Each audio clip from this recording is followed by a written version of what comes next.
Yeah, let's just moving on. Remember, I opened the meeting, did the executive come out? Okay. Thank you. She's doing a hell of a job. Wow. Motion to accept the minutes of December 4th. Second? 23 years. My God. All those in favor? Aye. Aye. Opposed, abstained, okay. First, we have a hearing on 1363, 1361 Main. And What did we say? What did we say? HDMI.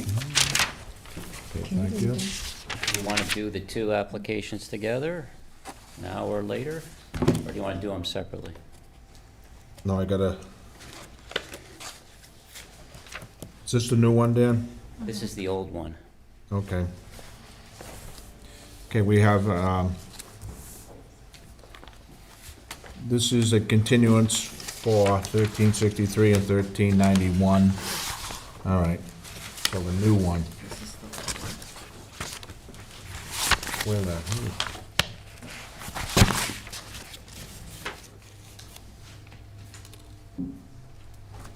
wait a minute, this has got me... Sorry, this says 1363, 1391 is the old or the new? That's the new one. Okay, well, I gotta open that, so I'm gonna open that. That's the first one? Yeah, but they're gonna get merged, so I gotta do the whole reading. Okay. We have a public hearing, 7:10 on January 15th, for a site plan for Sawmill Condominium Trust, case 2508, property at 1363, 1391 Main Street. It says, shown on Assessors Map 40, parcel 152, and parcel map 41, and parcel 150. Zoning business, district business, an applicant seeking site plan under section 13 is zoning bylaws, they allow a modification of parking layout for mixed use, as shown on a set of plans of 1363 and -1391. So we have now opened the new hearing. So anybody here, this is the new building, and we will open the continued hearing for 1339-1357 Main Street. And just so everyone understands, if you know the new building, that's the hearing we just opened, that's the new one. And the other existing one is where Rico's is, and the liquor store, and that's the one we had done previous, but they're all part of the same thing. There'll be, one needs parking from the other, so we're gonna do it as one, so that if there are any questions, comments, they'll kind of run as one. So with that being said, Dan? Thank you, Mr. Chairman. Dan Marican with Legacy Engineering here on behalf of the applicants. Okay, so I guess I'll talk about the old one first. Town engineer had generated a series of comments, mostly minor in nature. Talking about adding some notes, changing details. There wasn't anything major there. The substance of the design didn't really change. Carl can go through his comments, but he did review these and indicate that he was satisfied with changes to that plan, which is the plan for the remote parking lot on 1339 to 1357. Okay. And I am looking for comments. All right. So, Dan, why don't you explain, anybody here, or anybody on TV, why you have to do this? Sure. For the new building at 1391 Main Street originally was going to have a parking garage under the building that extended partway under the driveway. It was built with a parking garage that is only under the footprint of the building itself. So in order to make up the loss of the 14 parking spaces, they're building a parking lot off-site in an easement immediately adjacent to the property that'll be connected to this site through a driveway in the back. And that will provide, it's actually 51. There's a net gain of 1 space compared to the original approval for 1391. The original approval for 1391 was 50 parking spaces. With the parking in the garage, the parking on site at 1391, and the 14 spaces in the off-site parking lot, the total is 51. Okay. And there was no, And we did, I'll just show you, we submitted to you a site plan for 1391 with the new application that basically shows the 1391 site. That's the existing condition. As you know, it's pretty much constructed. And then this is the modification of the 1391 site plan is to connect the off-site parking immediately adjacent to. There's an easement. We did submit a draft easement document. The town engineer did look at. okay, on these plans, have you submitted the modification to the building? All we got is the originals, There's no change to the building. the parking underneath. Okay, I could submit those. You're gonna have to, because what we have now, and I don't know how this happened, shouldn't have happened, but, you know, you had a permit to build this, and it didn't get built, it must be nice, but what we have in our, what do you call it, Dan? In our possession is what it looked like, and that's part of always site plan, you have to have architecturals and showing the building and that. Without those, someone's gonna go, where's the basement? Okay, but, sure. Yeah, I guess my only thought is that the architectural plans don't get endorsed, as they're not part of the site plan, but I certainly No, can that's not- submit the they're- architectural They're part plans. of the site plan submission, Yep, I can do that. so.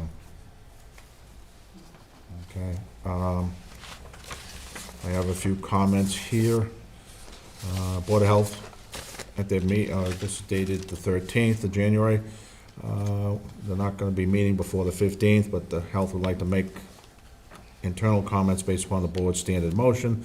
Health Department has no concerns with the project, however, they recommend to separate the trash and recycling receptacles in accordance with the mass waste ban. Okay,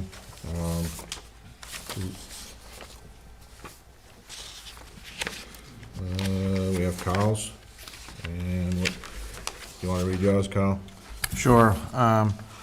Mr. Chair and the members of the board, I delivered a memorandum dated December 30th to the board for 1339 to 1357. In that memorandum, we indicated that all comments had been addressed. I only note the normal procedure of placing the standard conditions and any special conditions on the Mylars when they get endorsed. So we're all set with those plans. There was a second, we had seen them before, so everything was squared away. On the 31st of December, I delivered a memo to the board on the 1363 to 1391 main site plan application.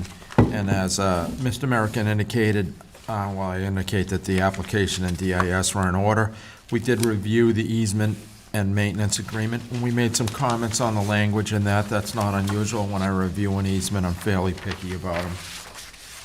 And then we had a basic, very basic plan review comments regarding the cover sheet. There was an error in the scale of the locus. We're going to have Mr. American add the normal note that this plan is being submitted to the Walpole Planning Board for site plan approval under Section 13. Try and put that on everyone. I have requested that they add a note to the cover sheet indicating the first site plan approval, and I've asked that a deed and plan reference be added as well. When I looked at sheet C1, the existing conditions, I noted that there was actually a parcel missing on that. The square footage on the parcel is correct. They didn't note that the locus has another lot that goes with it, and I also note the comment about the standard conditions. Basically, very minor comments, easy to take care of. That's it. Okay. And I would just note for you that on both plans, we put references to each other so that everything's tied together.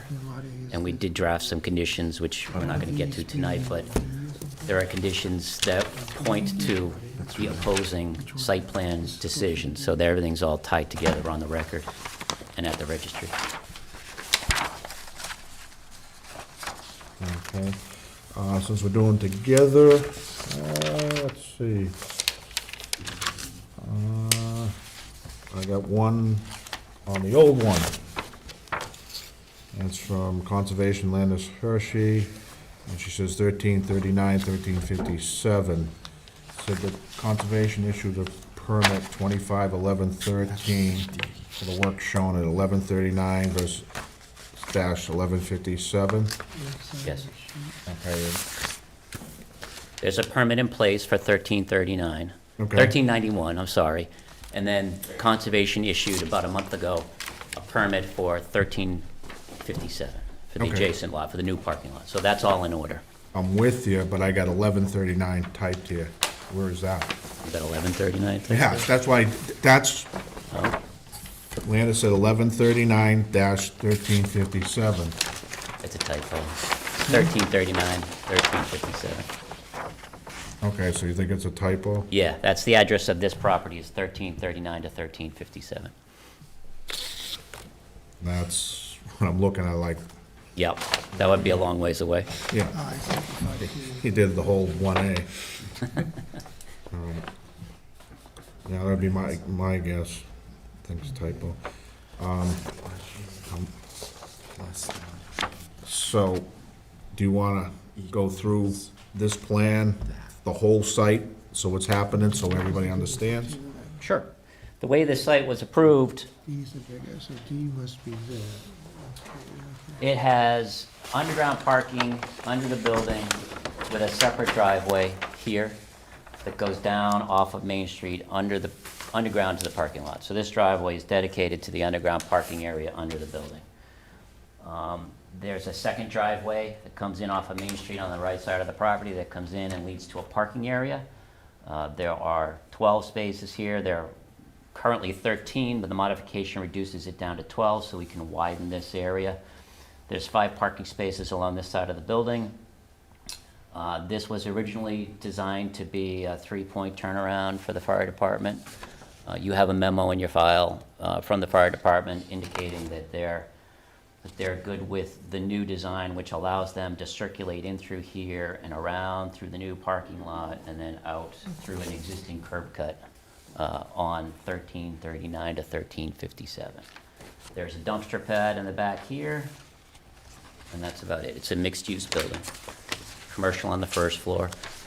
The Rico's and the package store are moving into that first floor, and then there's residential units on the second and third floor. Okay. And you all set? Yes. All right, I'll open the board before I turn it over. John O'Leary, do you have any questions, comments?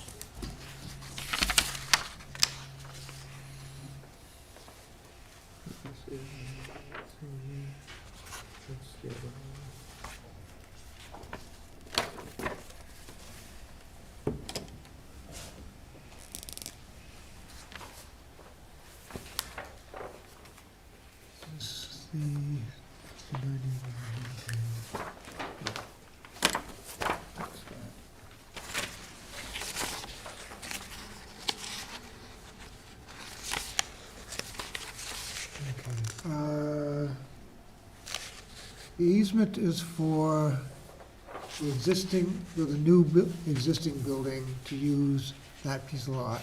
Yes. Does that cover that access out to 1A also? Yes, this easement goes out like this. So it includes that? It correct? does, yes. Okay, and that would also include the town's vehicles using that easement also? Yep. And one of the comments at the last meeting was you wanted an overview, proposed condition overview of the whole site. So we added this sheet here, which is C2, common people. Is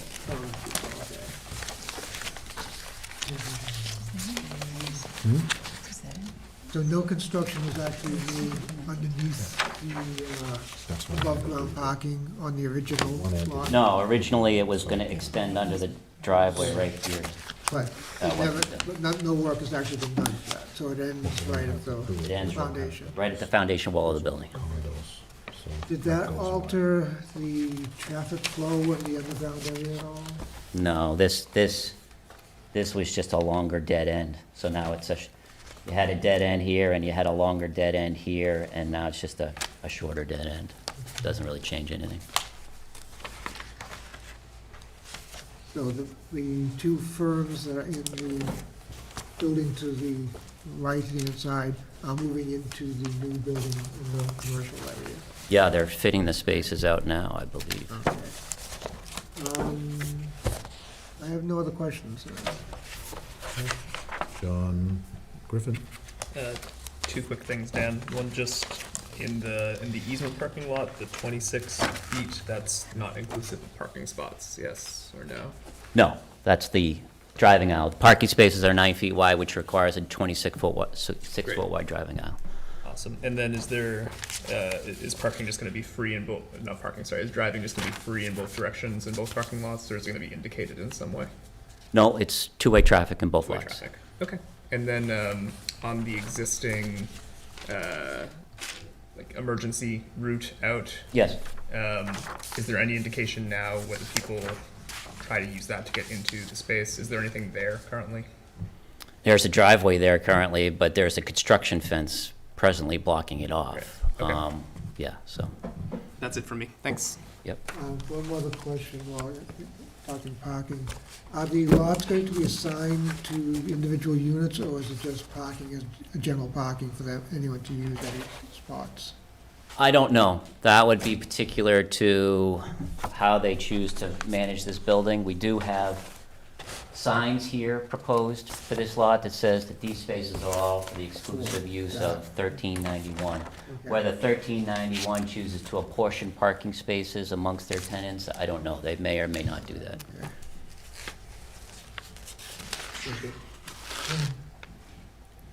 My question, I think, sort of spins off of John's.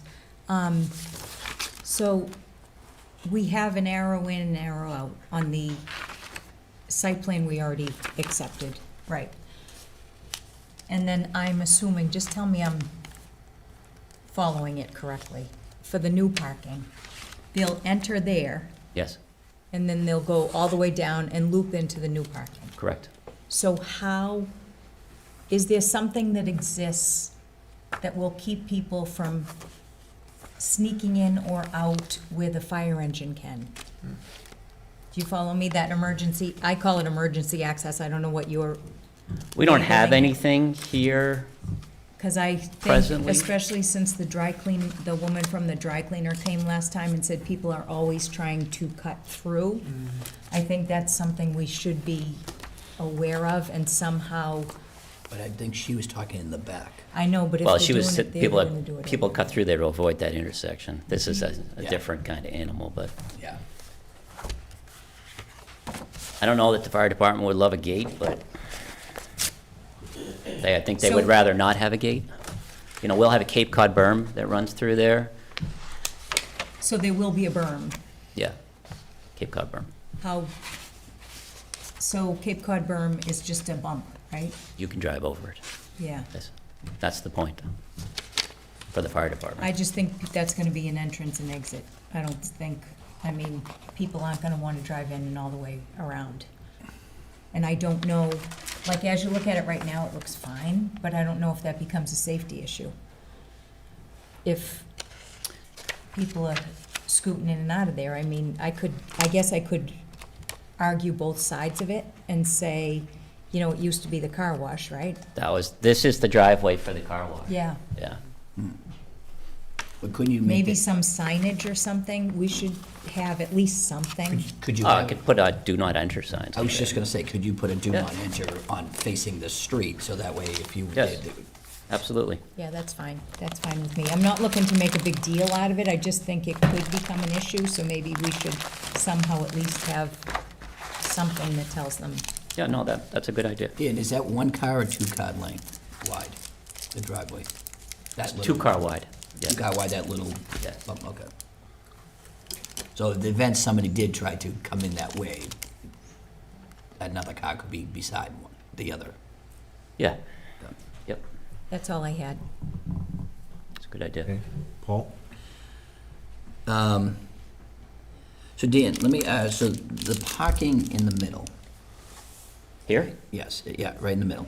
Now, that's also gonna feed the other building that's gonna be to the right, correct? When the new building, that other building? Well, the new building is Show me where going the to new- share this Okay, driving aisle, right? So this building whenever it gets Yeah, done, done. if it gets done, there'd be another row of parking spaces on the other side of this driveway. So the way this is written in the documents, the easement grant, is that these parking spaces belong to this building.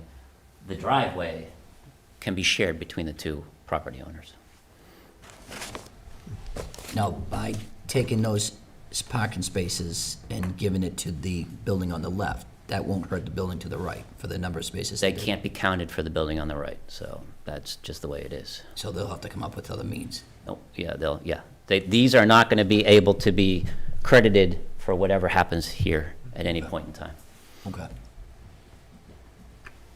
All right. Now, the only other thing, Dan, is those, I think there's 5 on the side of the building. Yeah, right there. I only see one emblem for handicap. That is all that is needed? There's one in the garage. And one on top. Oh, okay, I didn't see that one, sorry. All right, then, no further questions. Okay. All right, you mentioned there's agreements with easements. I looked at both folders. Do we have those? I submitted it with the 1391 application. Okay. Will it be attached to the application, or It would be part of the package. It was a separate document. Jack, that? Okay, I'm just looking at it now. And Are there let two us know easements next or week. one? There's one easement. Yeah, I looked at it. That was in my letter for 1391. Okay. So you had a couple of comments, so we'll address that. All right, because I was looking through this, the official one, and all this stuff in here, I didn't see it. All right, that was the only question I had. So we have any questions or comments from the audience on this? Any cares? On this one? Okay, I have a question again, so there's one clarification. yep, go ahead, John.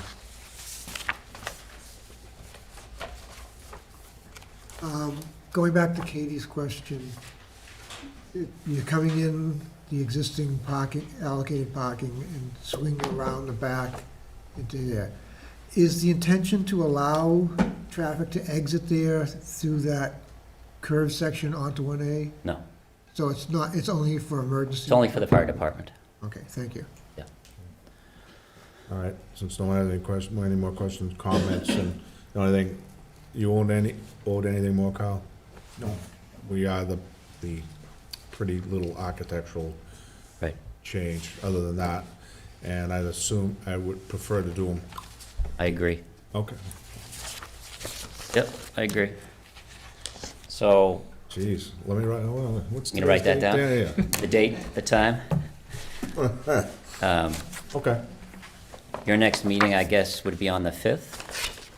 Yes. So that's 3 weeks away, so that would give me next week to submit Yeah. those architectural plans. Yeah. Okay. Okay, ma'am,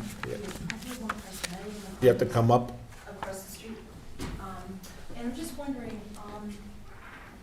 what are the restrictions Walpole has for construction? We need your name and address for the record. Ann Hawley, Okay. 894 East Street, 6 units, one of the units across the street. I'm just wondering what time construction starts in the morning and Are you here ends? for this on Main Street, or are you here for the next one? I'm here for this one? This is by Rico's. Oh, okay. Sorry, I thought last night we had a picture up showing everything, but just in general, do they have a set time that construction starts and finishes, and does it go Monday through What, Friday? time or length of days or months? No, I don't care about the months. I was kind of got a rough ballpark from these guys last night. I'm just saying, in the morning, is there a set time when they Yeah, can the start? selectmen have hours of operation that they have to abide. What do they have? Selectmen have a townwide bylaw when you can start and stop. Okay, so you don't have the answer No. here. So selectmen, okay. Yeah, so well, it's just- in there, I believe it's in the town bylaws. 7, Okay. right? Anybody 7 I a.m.? can I speak think to it's on 7 that? to 5, something like that. 7 to 5, Monday through Fridays? Seven or to Yes. is- 7. Okay. All right, thank you. He said, Pat is here, and he said it's 7 to 7. That says it's 7 to 7, 7 to 7? Monday to The game is Saturday. tied. Monday to Saturday. Patriots? It's Bruins, come on. All right, so, do we need an extension either one? I think we do. 2507 expires the 31st of January, Okay. and 2508 expires the 14th of February. Okay, why don't you give us both the end of February, just in case there's a snow, something not like that? Yes, so requested for Okay. both. We'll grant the request, I'll make a favorable action to allow extension through February 28th, 2026 for site plan 2507, which is 1339 to 1357, and for 1363 to 1391, case 2508. Do I have a second? Second. We have a second. All in favor? Aye. Aye. All right. See you 5th, right? So continue to the 5th. Yeah. So we continue this to the 5th, at what time you got? Whenever. Whenever? 7:05? 7:09? No, 9. Why are you giving the pen? Oh. I don't like this pen. All right, we'll do it 7:05 on the 5th of February. Thank you. I'm asking about the TVs, Okay, so they thanks. can see the. All right, what do we got next?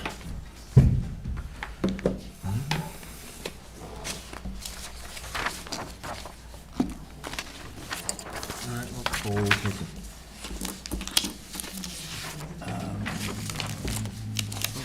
Who seconded the continue? Who seconded the continue?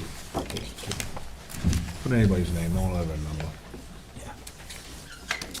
Katie's usually pretty good about that. All right, Who seconded that? Continue. all right, now, ready for the 7:15 Toll Brothers. So the heat's still not working? Thank you.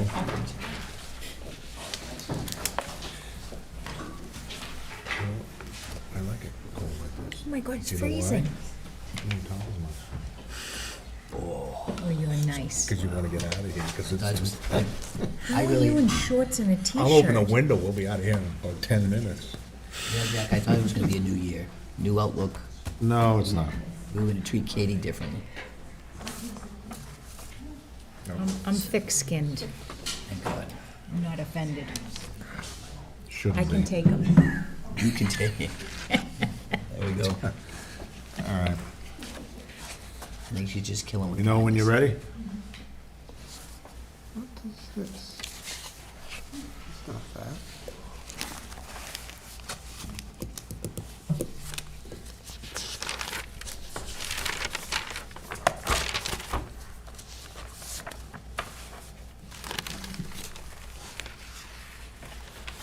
Oh, I like my computer tonight. Fancy. Right before it hit the floor.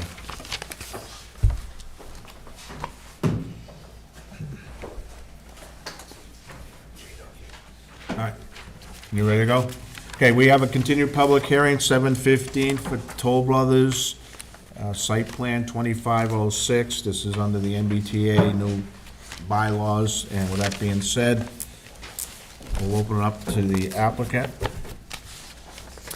Matthew Ashley with Bowler Engineering here on behalf of Toll Brothers, who's the applicant. Along with me today is Jeff from Toll Brothers, and MDM, the traffic engineer as well. So this is our second hearing here, and just as a quick reminder of the project, if anyone forgot about it, but 67 units proposed in between the streets of Main, Maple, and East Street. It's a combination of townhomes and stacked units. I know there was a couple questions on stacked units when we were here last time, so I do have a slide that kind of goes into that a little further, just for clarification. The development is accessed off of East Street, full access drive that runs all the way to Main Street, and then there's two additional streets, Drive A, or Drive B and Drive C. Formal names have been submitted to the fire department for their review. Haven't heard back from them on that yet. So since we've been here last, we've sat down with pretty much every department that gave us a comment letter, just to review it, make sure before we made any plan updates that, you know, we were heading in the right direction to hopefully cut down on comments back and forth. So met with, after our first hearing back in November, did all that, resubmitted everything a couple weeks ago, and we got responses from Carl, who was kind enough to re-review the updated plans for us, and I can kind of give the highlights. I'm sure Carl will as well. We also went to the Water and Sewer Commission and got approval there, or allocation, if you will. That's about it. As far as updates go,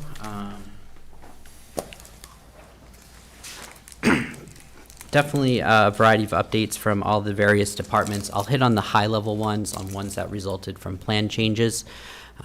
So one of the bigger items was fire access, along with those two access drives off the front.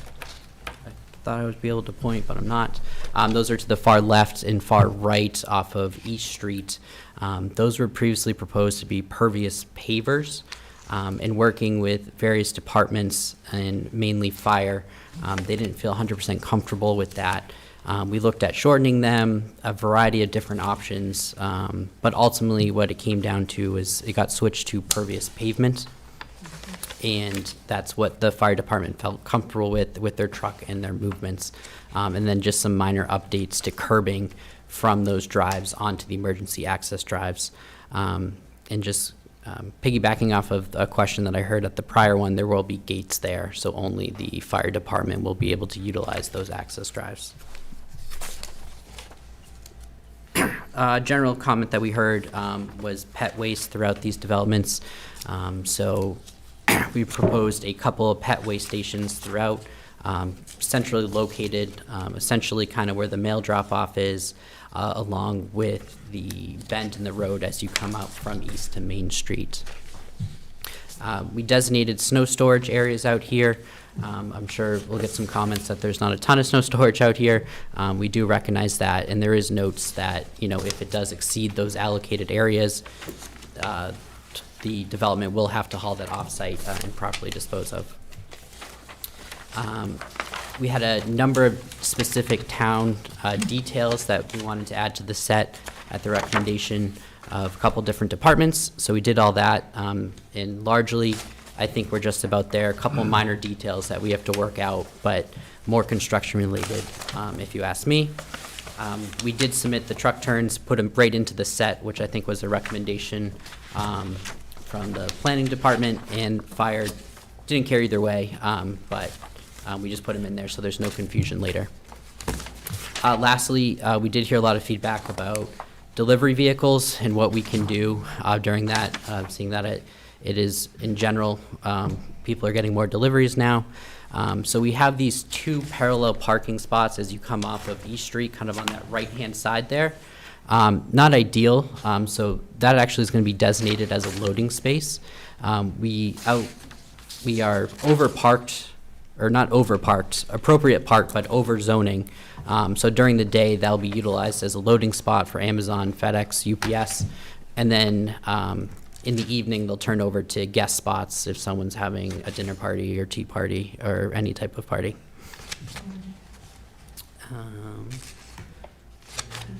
For utilities and updates, not a ton of updates that you would see on the plans.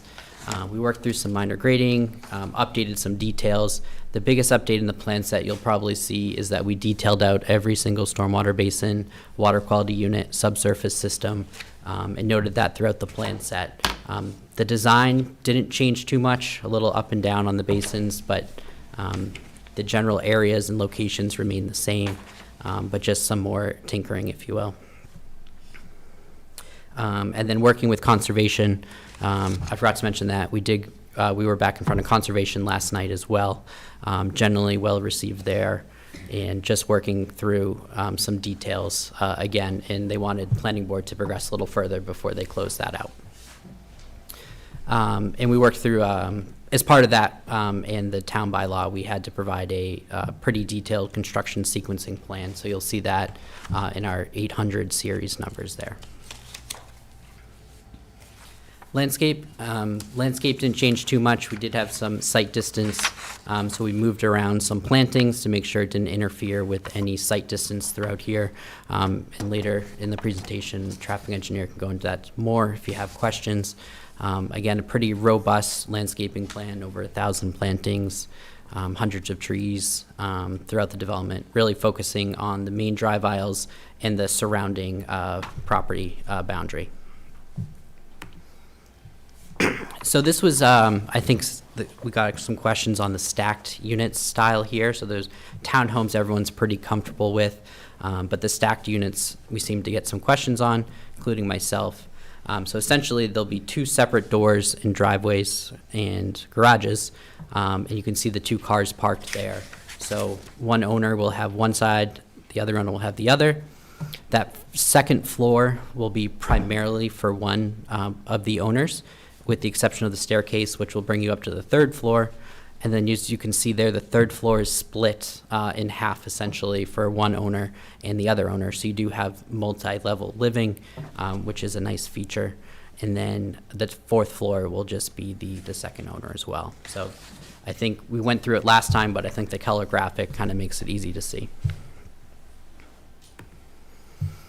Another comment we got was adding some more detail to our elevations and some clarifications on the height of the buildings and how that's calculated.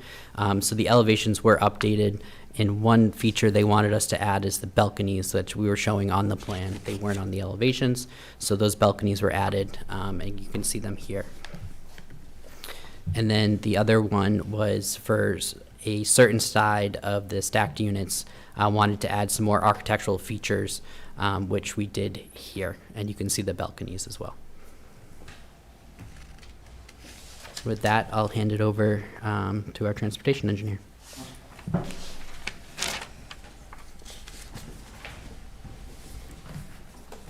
I'm Jack Lawrence. I'm with MDM Transportation.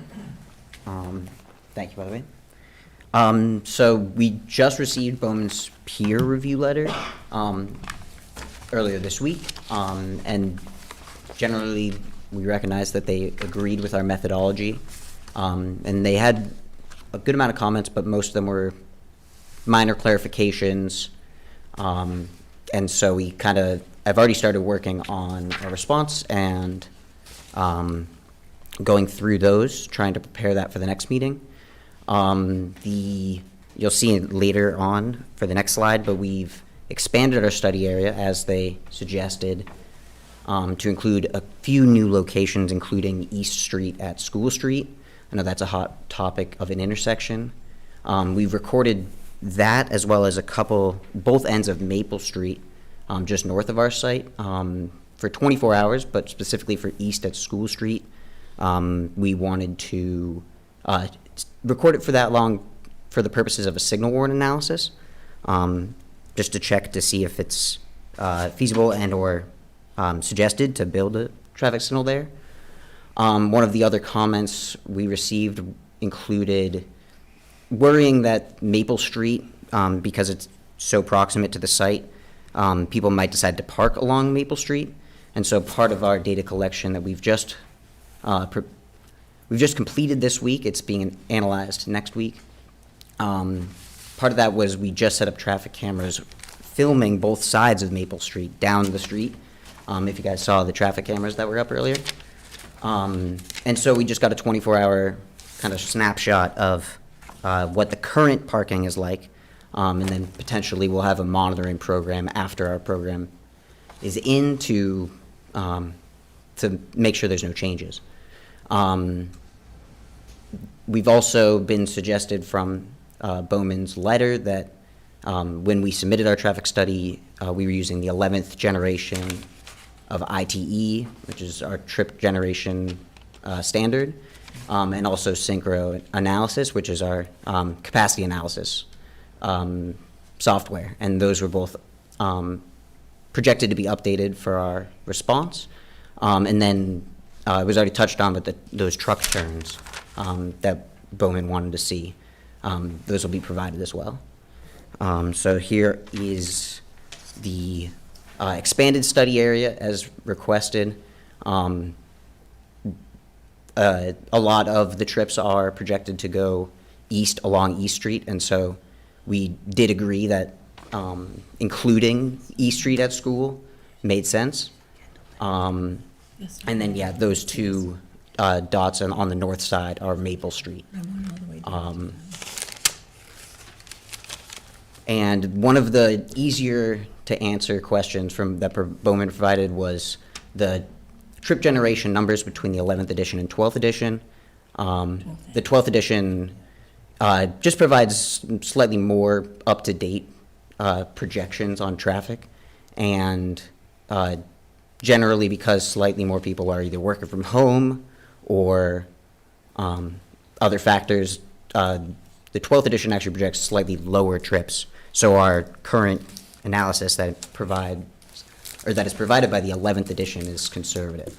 One of the comments from the last meeting was because this is a transit-oriented project, these trip generation numbers for our response will be expanded to include a mode share distribution on how many people might walk to the train, how many people might walk to work, take a bicycle, carpool, that kind of thing. So with that, that's kind of where we're at. I'll go to the next slide just for the map so you can kind of see the whole neighborhood. But we are currently working through our responses, and we'll have those ready for the next meeting.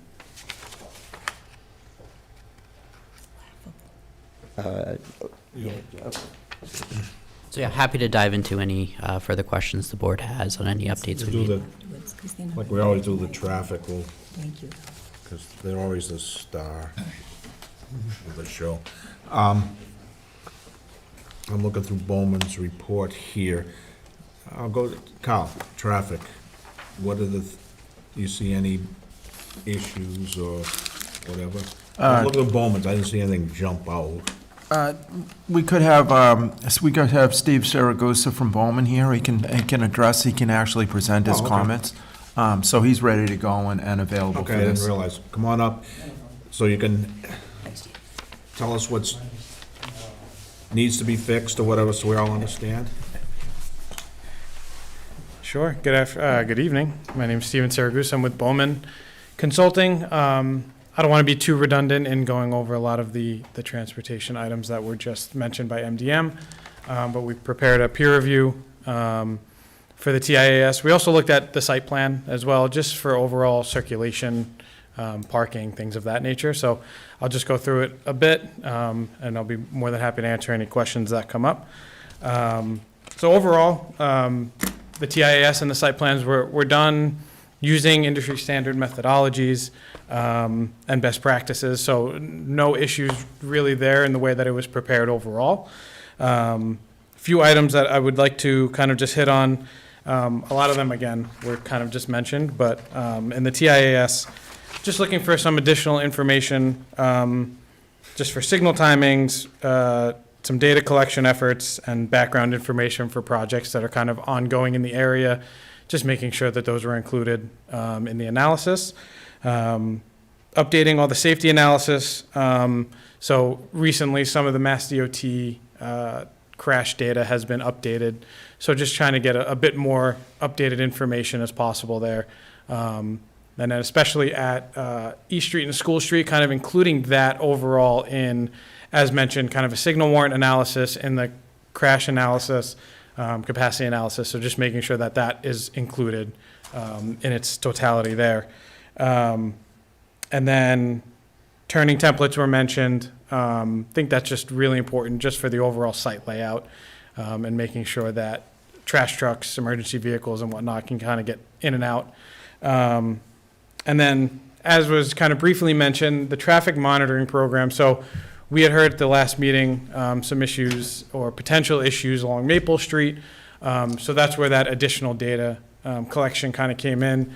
So they're doing data collection now. We've also recommended that 12 months-ish post-occupancy, they go out and collect that same exact data again.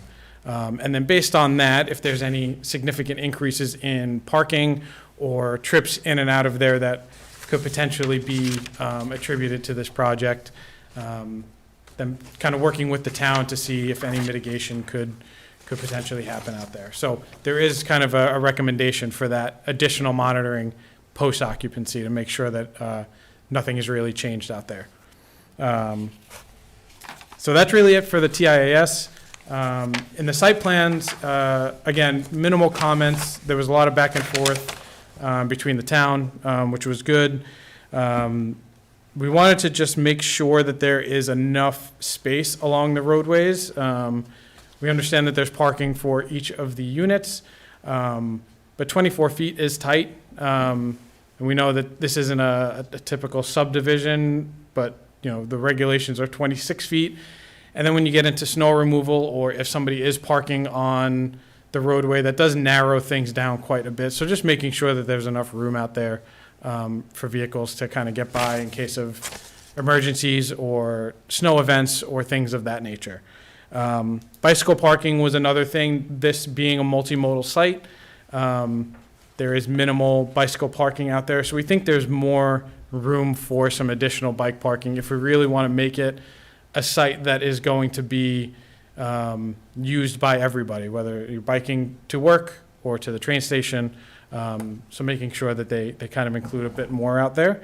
And then just a few smaller items with crosswalks being up to MUTCD standard, sidewalks being the big one on our end of increasing that to 5 feet wide rather than 4 feet wide. And also there is currently, at least to my knowledge, that I saw on the site plans that we reviewed, between units 9 and 19, I believe.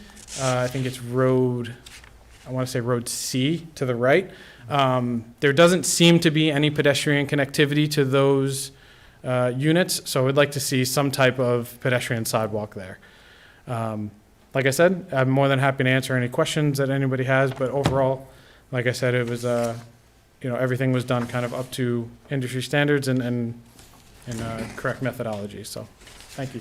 Okay, I'll turn it to the board, then I'll turn it out to the public for just the traffic, so whoever's gonna answer, so. Paul, you wanna go first? I mean, I appreciate your report and things being done up to standard. But if I can say, I'd love to call bullshit, but I'm not a traffic person. I mean, it's just really hard pressed to think that, I think the percentage used was only gonna be a 1% increase in traffic, once these buildings, and again, we brought up the other developments that are slated in the area and stuff like that. And to just say that, yes, it's fine, it isn't fine. It isn't fine. I mean, again, survey the town of Walpole, and they will tell you that East Street, Main Street, that whole section is terrible, which will then make people have to divert through the neighborhoods, School, Maple, all the way down to Kendall. That whole neighborhood will be, a speedway for people trying to get their ways, from East Street if they want to get farther down Main or what have you. And my feeling is that, I'm not going against your standards because I don't know your world. But you said 24 hours, you collect data and you go back and analyze it. I'm like, 24 hours? Really? That's all you have to collect data on?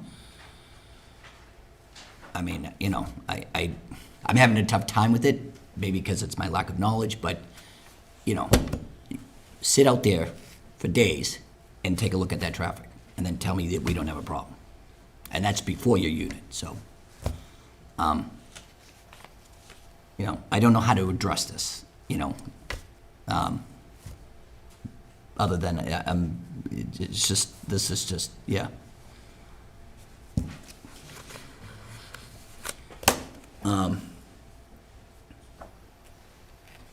Now, does a development like this need both accesses from East and Main? I mean, typically, could you have only a one-way, from Main, come in if you blocked off East? Is that an option? So just, so that back, so I know you have, the driveway off to the right, the driveway off to the left, but that back section there, those, whatever, how many buildings, and then the exit onto East Street, could that be a suggestion to block that off, or do you need that? Sorry, I'm just gonna walk up, just make sure. Yeah, absolutely. I won't trip on this. You're talking about right here? Nope, no, on East Street, follow, yeah, right there, right there, Main one. right there, right there. Right there? That access, yeah. Could that be blocked off, or do you need that for your plan? That's the entrance to the development. That's the only full access. On Main Street, it's only an exit, so yes. Oh, Main Street's the exit. Yep.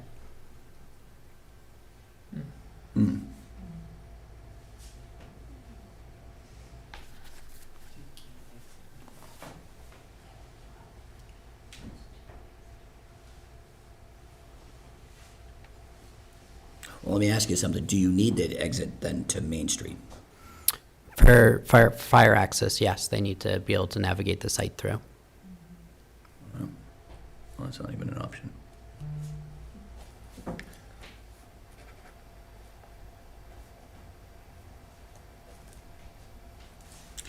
All right, well, now, the other point too is you talked about the less than normal sized parking spaces, right? I think 26 is standard, they're gonna be 24-inch wide, is that correct? Are you talking about the driveways?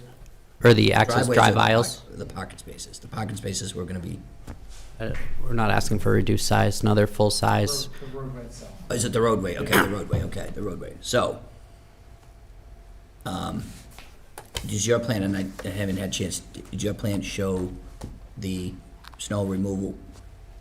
We designated snow areas Areas, where okay. appropriate, and then also noted that if those get exceeded, they're gonna have to remove it.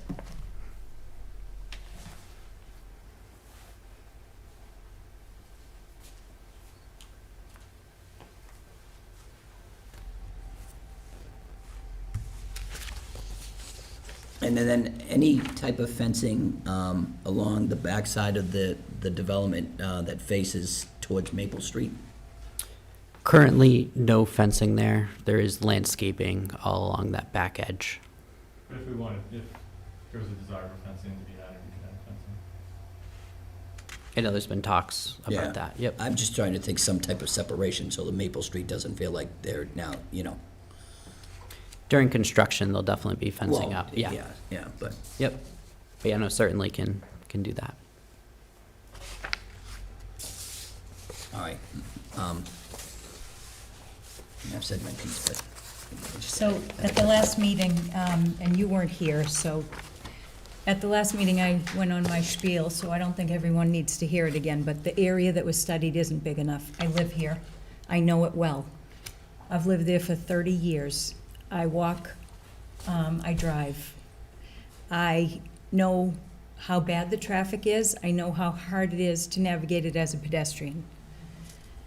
The area that needs to be studied, I mentioned last time, but nobody has blinked at that.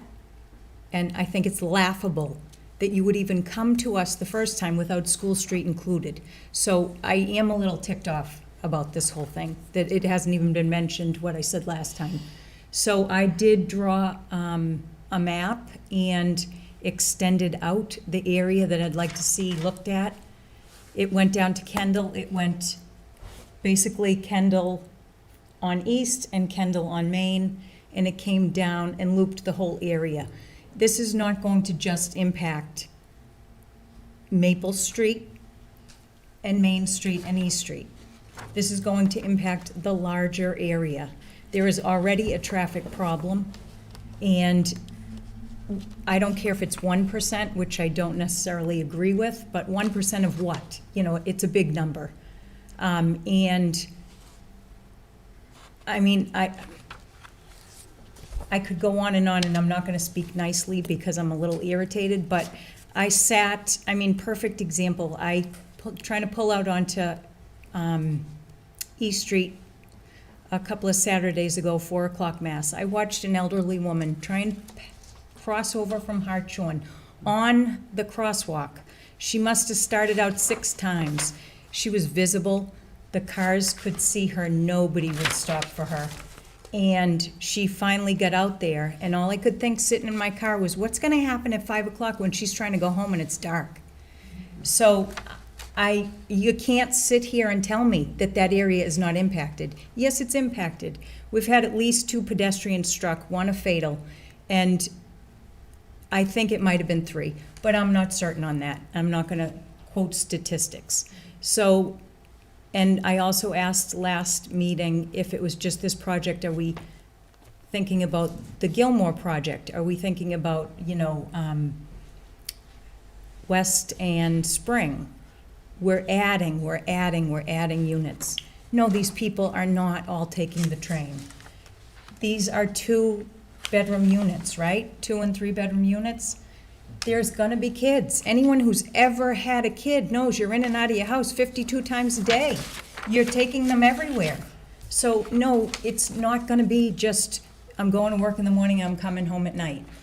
It's not acceptable.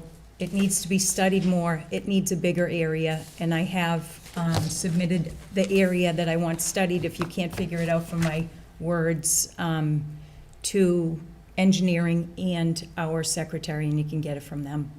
But what we have is not okay. I'm done. Done? John? I have 5 questions. First one, building off of part of what Katie was just saying. When you were doing the study on the traffic patterns, did that include periods of time when the school nearby was getting out and when the church was getting out or coming in? As in, like on a Sunday for church, or just a standard weekday? Yeah, could you just let me know what days and times? Yeah, just it was standard. I think it was, we studied back in April, and it would have just been a standard weekday. We studied when our standard for residential development is 7 to 9 in the morning and 4 to 6 in the evening. It was a weekday. Yeah, weekday. Do you know if it was a weekday when the school was in session? Yes, yeah, we don't count when schools aren't in session. Okay. But you didn't do it during the church hours? Just because I know Katie was mentioning, I know at least 2 of those accidents happened when people were getting out of church. Can I interrupt you, John, for Yeah. 1 second? There is a school there. The amount of traffic that is generated from that school is not during, 7 to 9 in the morning. No, that afternoon hour is not okay. That school gets out, starts around 2 o'clock, and they go in and out. And definitely 4 to 6 isn't cutting it. Go ahead, John, I'm sorry. No, it's okay, thank you. Second question relatedly, just as I think we're getting at, East Street is one of the more dangerous streets in Walpole in terms of traffic. I do wonder if you considered making the main thoroughfare a one-way, so that at the East Street entrance was only either entrance or exit, and if that would have any impact on expected traffic patterns or accidents. I can't speak to the specific accidents, but we did review a number of different scenarios of access in and out of the site. Initially, we had both of the driveways being full access, both onto both roads. And as part of traffic calming measures, that way it doesn't, you can't go the other way coming off of Main Street, which we saw as a benefit.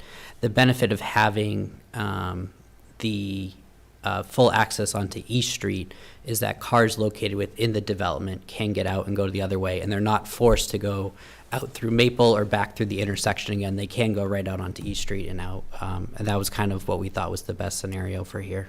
Because the intersection on Main won't have a light, right? So there'll never be a protected left. Yeah, okay. Yeah. I understand that.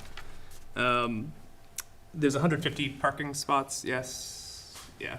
And do you know, the last time that we met, I had raised a couple questions about information that you could provide about other projects that have been built by the developer. I don't know if you looked into any of that, and specifically if you know in similar kinds of projects what the average number of vehicles that the residents would own per unit.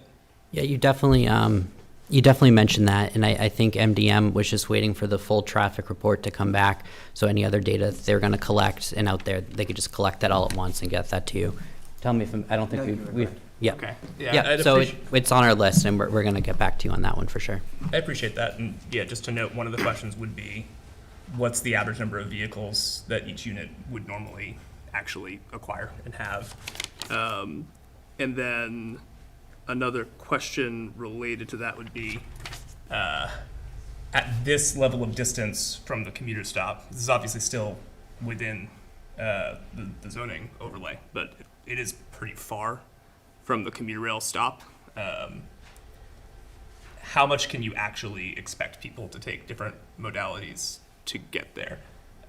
I know this is last time. I'm a very pro-transit person, just to say out loud that I'm not saying this as like boo bikes kind of thing. I just would expect that most people are not gonna bike this distance, especially during the winter. So to the extent that that's built into the expectations on the amount of car trips, I would assume that that's a bad assumption. Yeah, we took 0 credit. Zero credit. Zero Okay, credit, that's awesome. right, And then last thing, also just a small thing on the bike point. Do you know what number of bike parking spots exist currently at Walpole Station? I don't know that answer. Okay, I'm sure that that's easy to find out. Yep. That's it from me. Okay. Thank you. John O'Leary?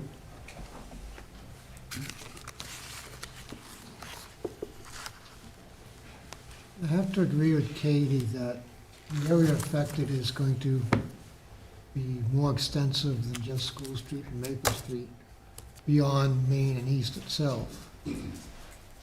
I live off the map that way.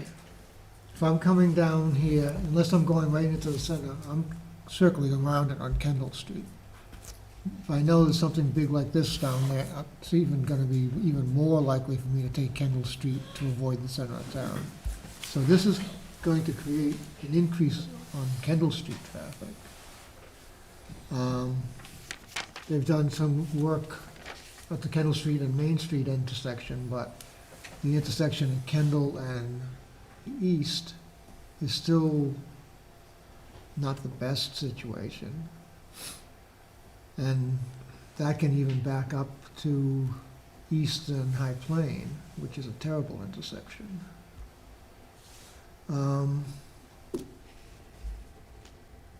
I agree with the comment that the 24-foot width, considering the number of units involved, probably is not sufficient. It should be 26 foot. You can see the additions.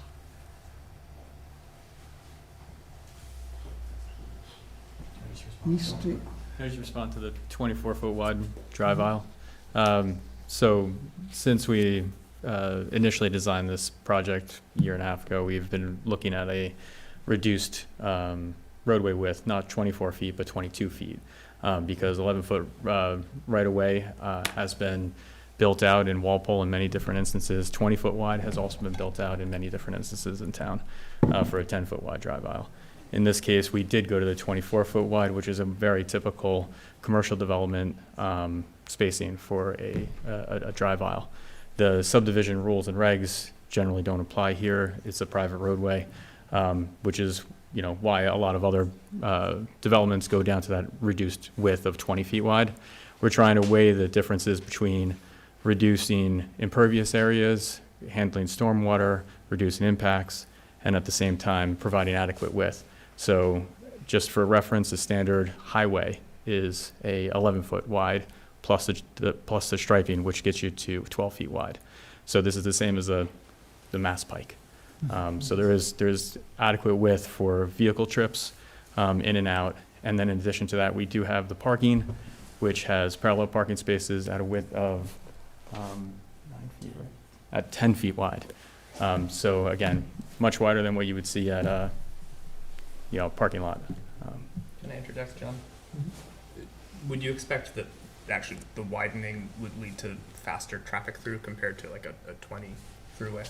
So what you'll find is you find reduced speeds the tighter that the roads get. That's part of traffic calming measures is to reduce the width. That's why you'll see a lot of different developments go down to the 10-foot drive aisle width. Can we have your name for the record? Jeff Heidelberg from Toll Brothers. Okay. Thank you. You ever give it? No, I missed that. All right, John, you got,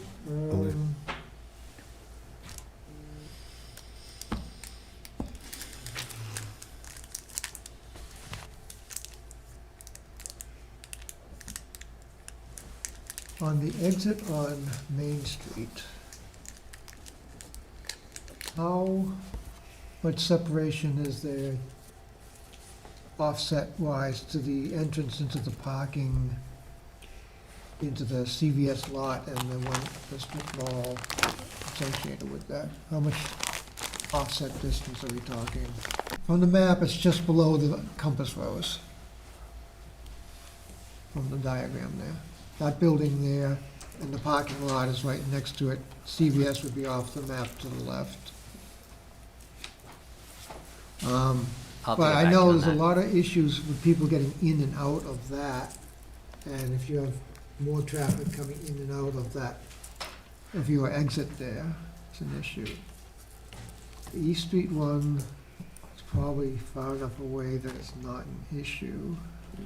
John, are you asking the exit or enter into that parking lot, where is that in location to the map? Well, I think the exit, the entrance into that, where the pizza place, Yeah. Supreme is, Yeah, I think, yeah. there, is pretty much right It's, above the, where it says yeah. Route 1A there. I mean, I'm 90% sure that it's north of Maple. So when you come out, right, you can diagonally look at Maple. So it's in between Maple and what it was the next street up, Hanson. Hanson. So it's not, it's technically in between. It's The entrance into the CVS lot, one of them, one of them. right. Maybe I'm looking at the wrong picture then, okay. Yeah. It's just north of, right, Maple's here, right, and that entrance on the other side is here. Right, and then you have, no? To the back of the units where Supreme is, maybe. I'm almost positive. Hold on. Hold on. Yeah, so there's Maple. Here, and then this is what we're talking about. This is the, Yeah, yeah, so exactly. it's, So it'd be just north of there. oh, it's, Yeah. Well, that's Maple. No, yeah. That's Maple up It'd be there. like that. they're coming out here, also, so it's well down here. Yes. Okay.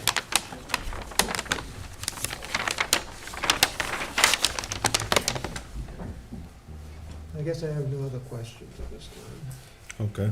I have a few related to traffic. Some of the recommendations by Bowman, more bike parking. Yep, yeah, I think we went through this. Okay. So the intention is that if you're a homeowner, every unit has a double stack garage, so you'd store your bike inside. Probably best for your bike in general. And then there is a certain requirement with the MBTA district, and what we proposed, I think, was confirmed by the town was appropriate for here. What's actually in the regs was a little bit excessive. But we're happy to look at a couple more bike racks if that's something that the board is interested in. Okay, a comment was made about the sidewalks only being 4 feet.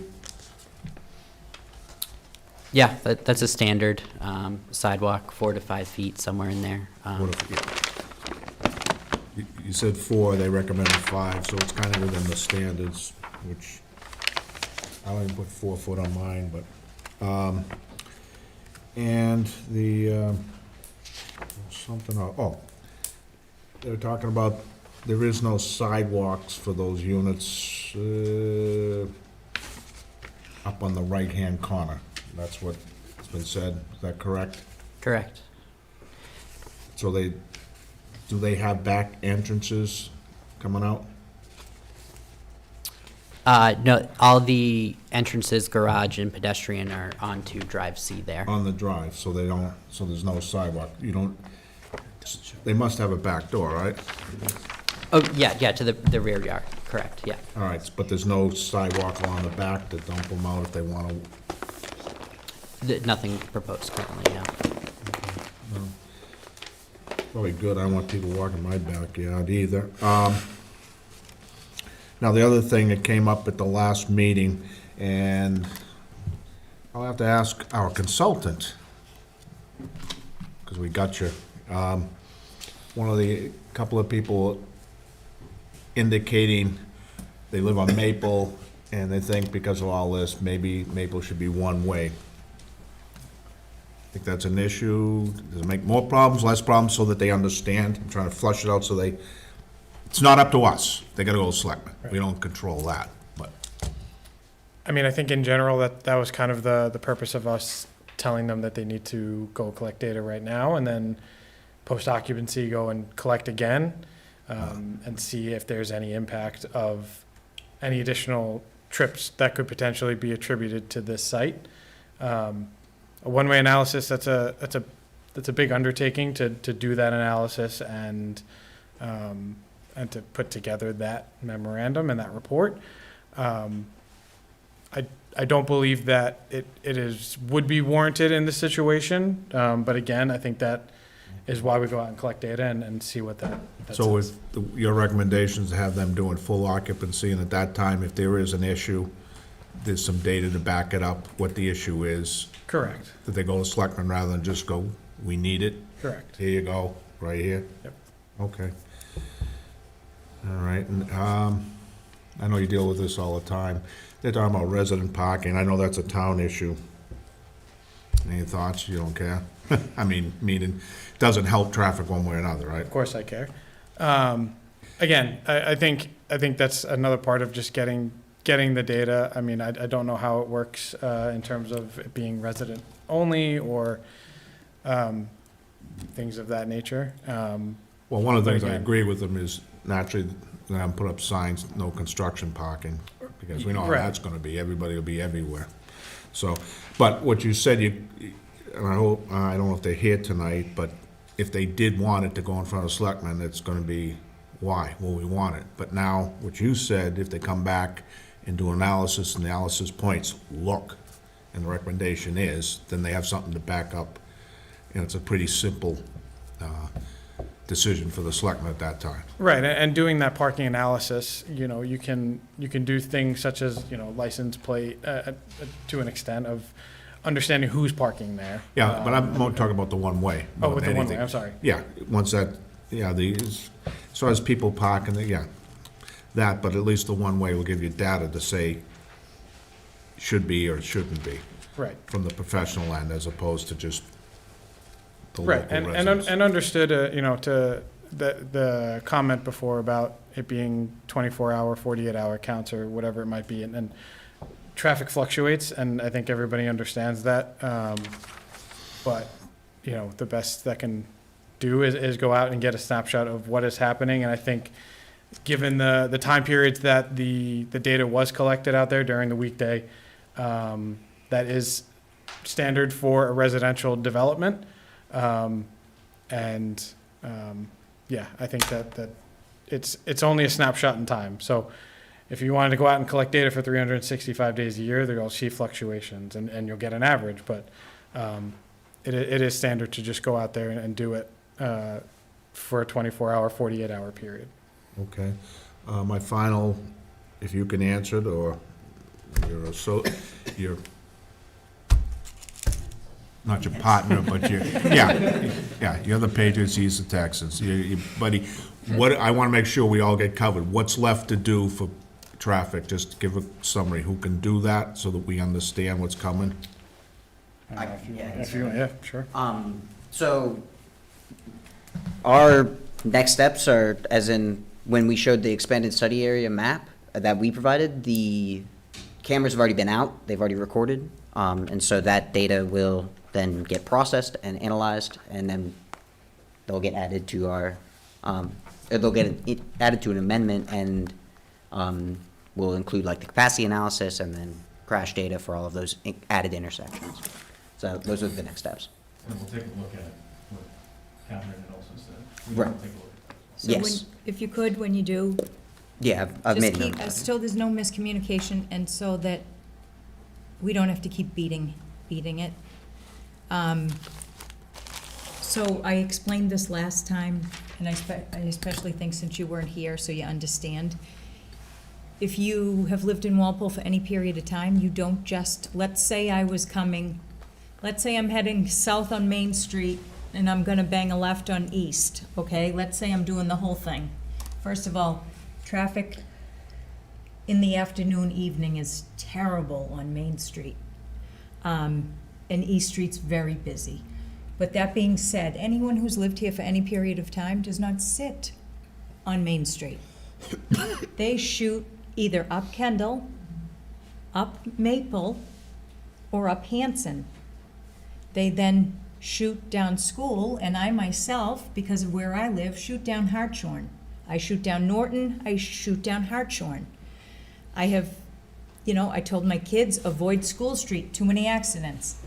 If you're gonna come Hartshorn. So, that being said, I am not the only person who does that. There is, anyone who's lived in town, if you ask the board, ask the audience, they will tell you this is the norm.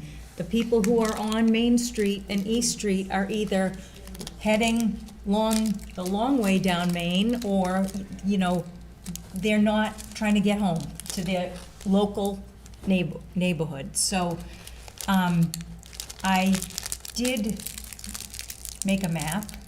I'm not a techie, but I pulled it off. And, Very proud of you. when you do it, please look at all of the streets. I'm not just looking at the perimeter. These are cut-through streets. And, when we did Walpole Woodworkers, I brought up Diamond and Hartshorn, and I was poo-pooed and told, that's not impacted. It is impacted. And someone even said to me, well, the police should watch that. No, the police shouldn't watch it. What are they gonna hold our hands while we cross the street? That's ridiculous. So it's a situation of, we have a traffic problem. We're adding to the traffic problem. We need to address it and try not to make it worse. Let's try and improve it. So it's all of the streets, not just the perimeter. And please do it when school is in session, on day school is in session, and take into account the school times that are included in the traffic study. Thank you. Appreciate it. I have one last question for you. If you guys, both of you, where'd you go? My other, What's the question? it's on traffic. Yeah, no. There's our guy over there. Oh, that is okay. I lost you. Over the last, say, 10 years, we got WAS, we got this, we got that. That's contributed to these back roads, hasn't it? Being problems. Have you guys had to change the way you do it, or you just keep going what you got? I mean, in terms of, like laws? No. Well, Ways. You're what talking Katie's ways. talking about is everybody's cutting through. Yep. Once upon a time, the only people cut through who knew the streets and lived here. Now, everybody's got the stupid thing, "Whoop, I'll go this way, I'll go this way." And I'm just asking from an engineering standpoint, have you guys seen anything start to change in your end? That, I mean, things like Waze or those types of apps certainly have affected travel patterns, I'm sure of it.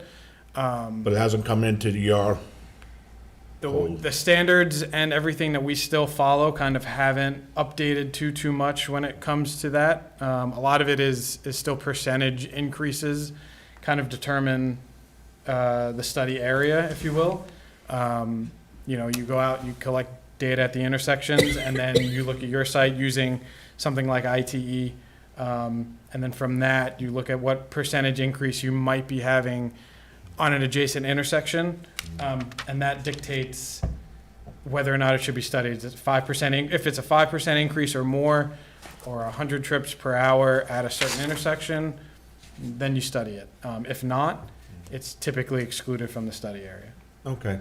The only reason I bring that up is I've witnessed it myself, is if you come in Main Street at 5 o'clock from Norwood, so coming from the north to go to south, the traffic backs up over the hill.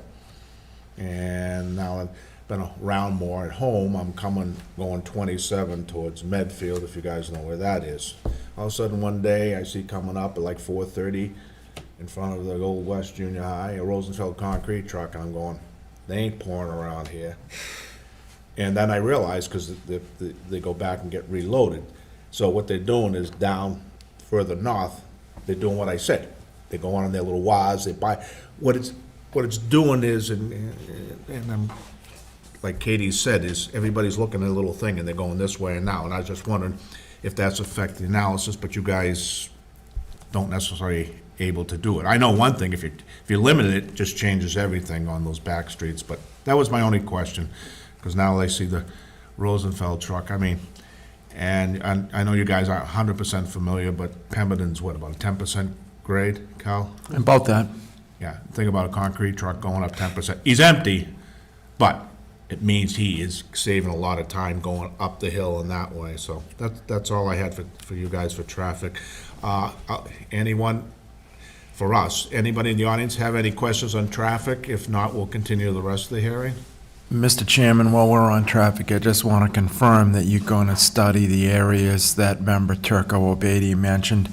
That email with her graphic, that's partially my fault. It went into an email abyss in my own box, and it didn't get forwarded. The roads last time. You so did. It was discussed, but I did forward that email this afternoon, and you have it. And I want to make sure it's understood that you're going to look at that, and in the next submission, you're going to address that.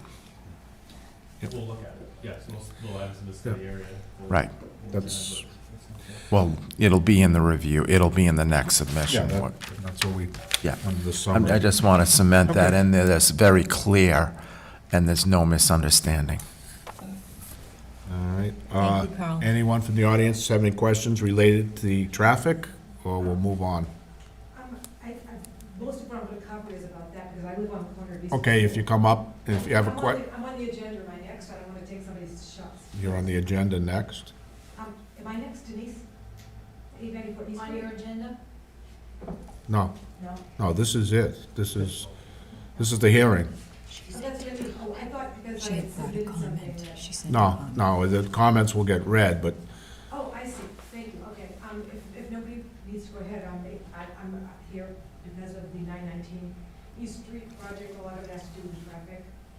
so if you have any questions that you need answered now with traffic, once we move on from traffic, I don't want to go back to traffic. We're going to kill traffic right now. Okay, well, it's part of my little spiel, but it's a huge one.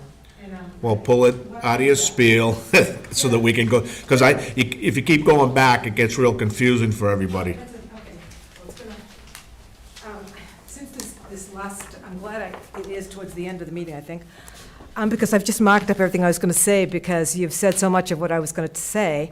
I live, I'm an owner and trustee in the condos at the corner of 894 East Street and School. Unfortunately, these days, I work at home and I face the intersection. I could tell you stories, and I've got on my cell phone all the time, so I've called the police department to say, I just want to let you know there's been an accident at the corner of Easton School. We, in the last, well, I'm going to say since 2023, and that's probably when the crosswalk was put in, and it was a safety thing, I'm sure. I always call it the talking crosswalk was put in, and that's become quite active, but it's right where we are. I mean, you can hear it going off, so you can't keep your windows open in the summer. But there's that, and then the MBTA bus that goes from Walpole to Boston that runs every 20 minutes, as you all know, I'm sure. It's been there for 1,000 years. That stop moved up to the intersection, the corner of 894, right at 894 East Street, the corner of Easton School. So that's on both sides of the street, right next to the crosswalk. All of a sudden this year I noticed, as I'm looking out, once again working, daydreaming I guess, I look out and the school buses now stop in the morning and in the afternoon. And there's some other buses that I think are school buses, but maybe it's sports, I don't know. So that's just additional bus traffic, both MBTA and school. The crosswalk, that's why when I kept hearing Easton School when they were talking, I'm like, yeah, everyone just keeps adding to East and School. Even utilities, they doubled up the poles because they were adding for downtown, East and School. And that's all part of my little thing. But the traffic, I've been living there since 1998, so I've seen everything change and what's transpired. We have all kinds of events all around us. We have farmers market every Saturday for like 5 months. I get to hear the folk singer every Saturday morning. So that's every Saturday. We have road races, parades, you name it, and I think that's wonderful. And it's great that they have all that, but all that stuff brings in more traffic, pedestrian and a vehicle. When I look out my kitchen window, I used to just see the cannon. Now I see all the people parking for farmers market. Then you look out back, there's farmers market. Then you have the traffic on School, and once again, we've become like, what do they call it? I think I even wrote it down. Yeah, an attractive nuisance, which means our parking area, when people realize that they're not going to be able to make it all the way to School Street, they're going to be in line, they pull in, do the big circle, and we only have a 12-space lot. As a matter of fact, Walpole Waterworks pulled in and did the full thing this morning because there was so much traffic. There is so much going on at that corner, because I could tell you stories that people just don't realize. I don't know how traffic studies work, but twice this week in our privately owned parking spaces, a van pulled in on 2 different days, and I just happened to be outside at the mailbox for one. And I see this happen so often now that it's really getting aggravating, but it's been a long time, so I usually let it go. When I was next to my mailbox, I said to the guy that got out of the van, I said, can I help you? He goes, oh no, I'm just setting up for a traffic study. So I said, I'm not gonna say anything, this is good, he's doing the intersection. No, he takes all his stuff out of the back of the van and he walks up halfway up the street to East Street, so it wasn't even close to where the intersection was. That was like on Tuesday. So then this morning again, the van's back again. So I said, hi, and he goes, I'm just here to set up the traffic study. I said, well, just to let you know, this is a private parking lot. You can park right there, and that's where like the farmers market people park. But I said, where are you putting the traffic study? And he started doing the same thing, walking up the street. So I don't see anybody really looking at this wicked busy pedestrian, car, Peterbilt trucks, even School Street now, you've got the big food trucks going up in the middle of the day. You know the ones that are, 18-wheelers, is that what they're called? The trucks now, because they're all trying to beat the traffic on Main and East. And they're the huge truck that goes to Stop and Shop. I mean, they're all collecting outside. So when I was starting to get into, my big thing is, and I'll be honest with you, this wasn't my biggest thing. I wrote at the bottom of my little notes here while you were speaking, because I seemed to had a lot to say about it. I wanted our little space that's been there forever to I just wanted to have, to isolate our residential living area to prevent from, safety hazards, noise. Like I said, if someone got hurt, like let's say a FedEx truck pulled in and runs over them, it's in our parking area. So when I saw 919 East Street coming, I'm saying, great, those 2 gross houses are gonna come down. But then when I realized the extent of what was going on here, and I realized what's going on as far as traffic, I'm telling you, from 6 in the morning till 5 at night, Monday through Friday, I'm watching it, because that's what I'm staring at. And I mean, I just think, I wouldn't have said anything before all this happened, but I think we're now at the tipping point where you're adding so much more. And don't get me wrong, I'm all for growth and development as long as it's done safely. And like in our case, that we're protected and we're safe and secure. And with the influx of everything that's been going in, I don't feel safe. It was an old woman, excuse me, I shouldn't say that, I'm an old woman. That went up over the curb on the sidewalk, taking the corner on East Street onto School, and went up over the curb and took one of our trees down. A lot happens there that nobody ever talks about it, and I don't even see it in police reports, and I don't understand why. Maybe it's too small to some people. But this was only going to be part of my spiel. I just want to say that everything I've heard, and I thank you especially both of you, because you seem to be more familiar. There's a lot going on between the east and, well, at the intersection, there's a lot because they keep adding telephone poles, which also makes it, when you go from School Street to East Street and you take a left, it's also visibility-wise hard to see, because they doubled up the pole with that project they did last year for downtown that knocked us out of service for a while.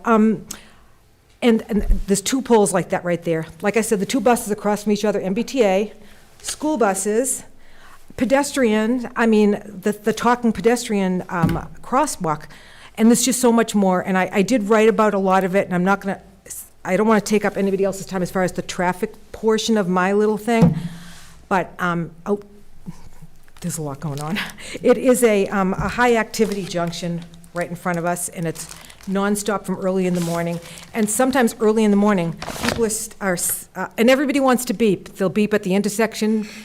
They'll beep because people speed up on East Street just so the person on School Street can't get through. The geese, they're beeping at. This is, I mean, all day long. But I just think the traffic studies, the way they are now, maybe it's something that can be done better, or pictures or something.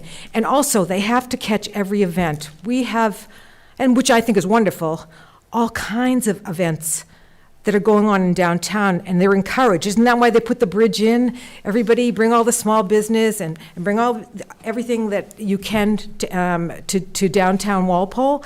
Well, it's happening, and I don't know. I think we've got to have a better control of what's going on here. My purpose here personally, and I have a whole big thing, I won't get into it at the moment, is because I don't feel safe anymore because there's so much going on at that corner, and now the back door of where we live, even though it's a very small area, is facing one of the houses coming down, and it's diagonally across from the main 2-way entrance of 919 East Street. And it looks like a lot of the utilities, which is another issue, all of the utilities seem to be mostly on East Street that are going in. We lost power for 5 months on our fire alarm monitoring system. We didn't even know it till we had our annual testing done. And it's because they forgot, when they took them off the poles, they forgot to put our alarm line back. So when we get our fire testing done every year, the guy came out and he goes, "Dees, I'm sorry." He goes, you guys aren't connected. And it turned out when I called Verizon, they didn't reconnect us after they were working on the poles. So for 5 months, if we had a fire, that's like life safety event. There's just so much. It's becoming a little overwhelming. So it's got to be very much controlled. I personally feel that we are in a very unique situation. Springbrook is behind us.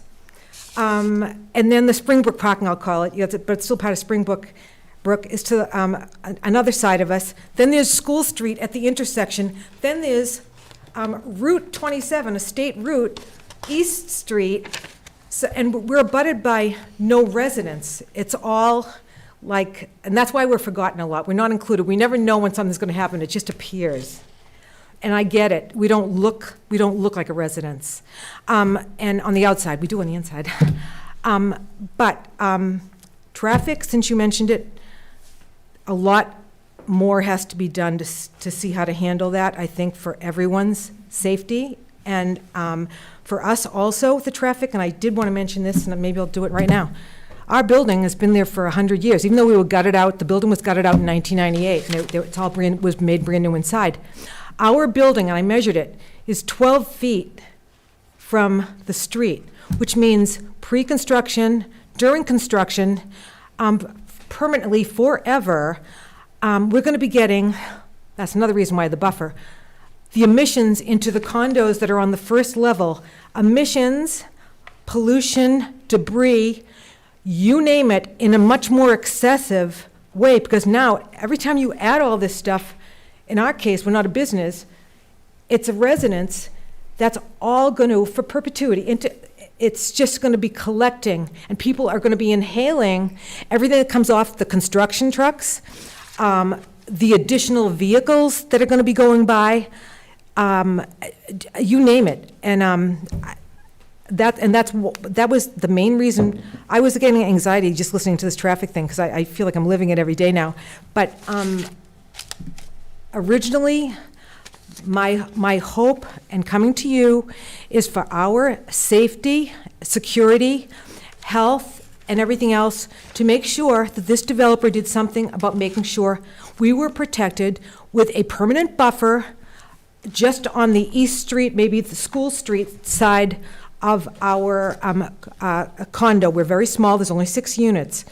But we have been hit really hard, and now we're, like I said, we're at a breaking point. It's a tipping point where things are so big, like every town, especially MBTA towns, that they got to think about the people that are already there. And in our case, the East Street condos will be set back.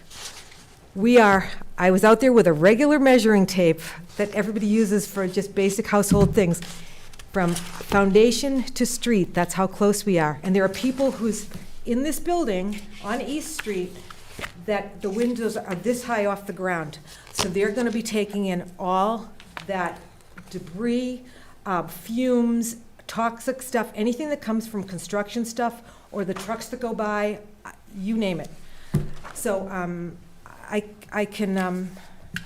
have more, I don't want to take up too much of your time. But the other thing is too, I'm also worried about, I think we all know that pest control, usually when they have demolitions like they're gonna have, demolitions like that, which means that all the pests that are there now, and I just know for a fact that there's some big stuff going on in that area, they scatter.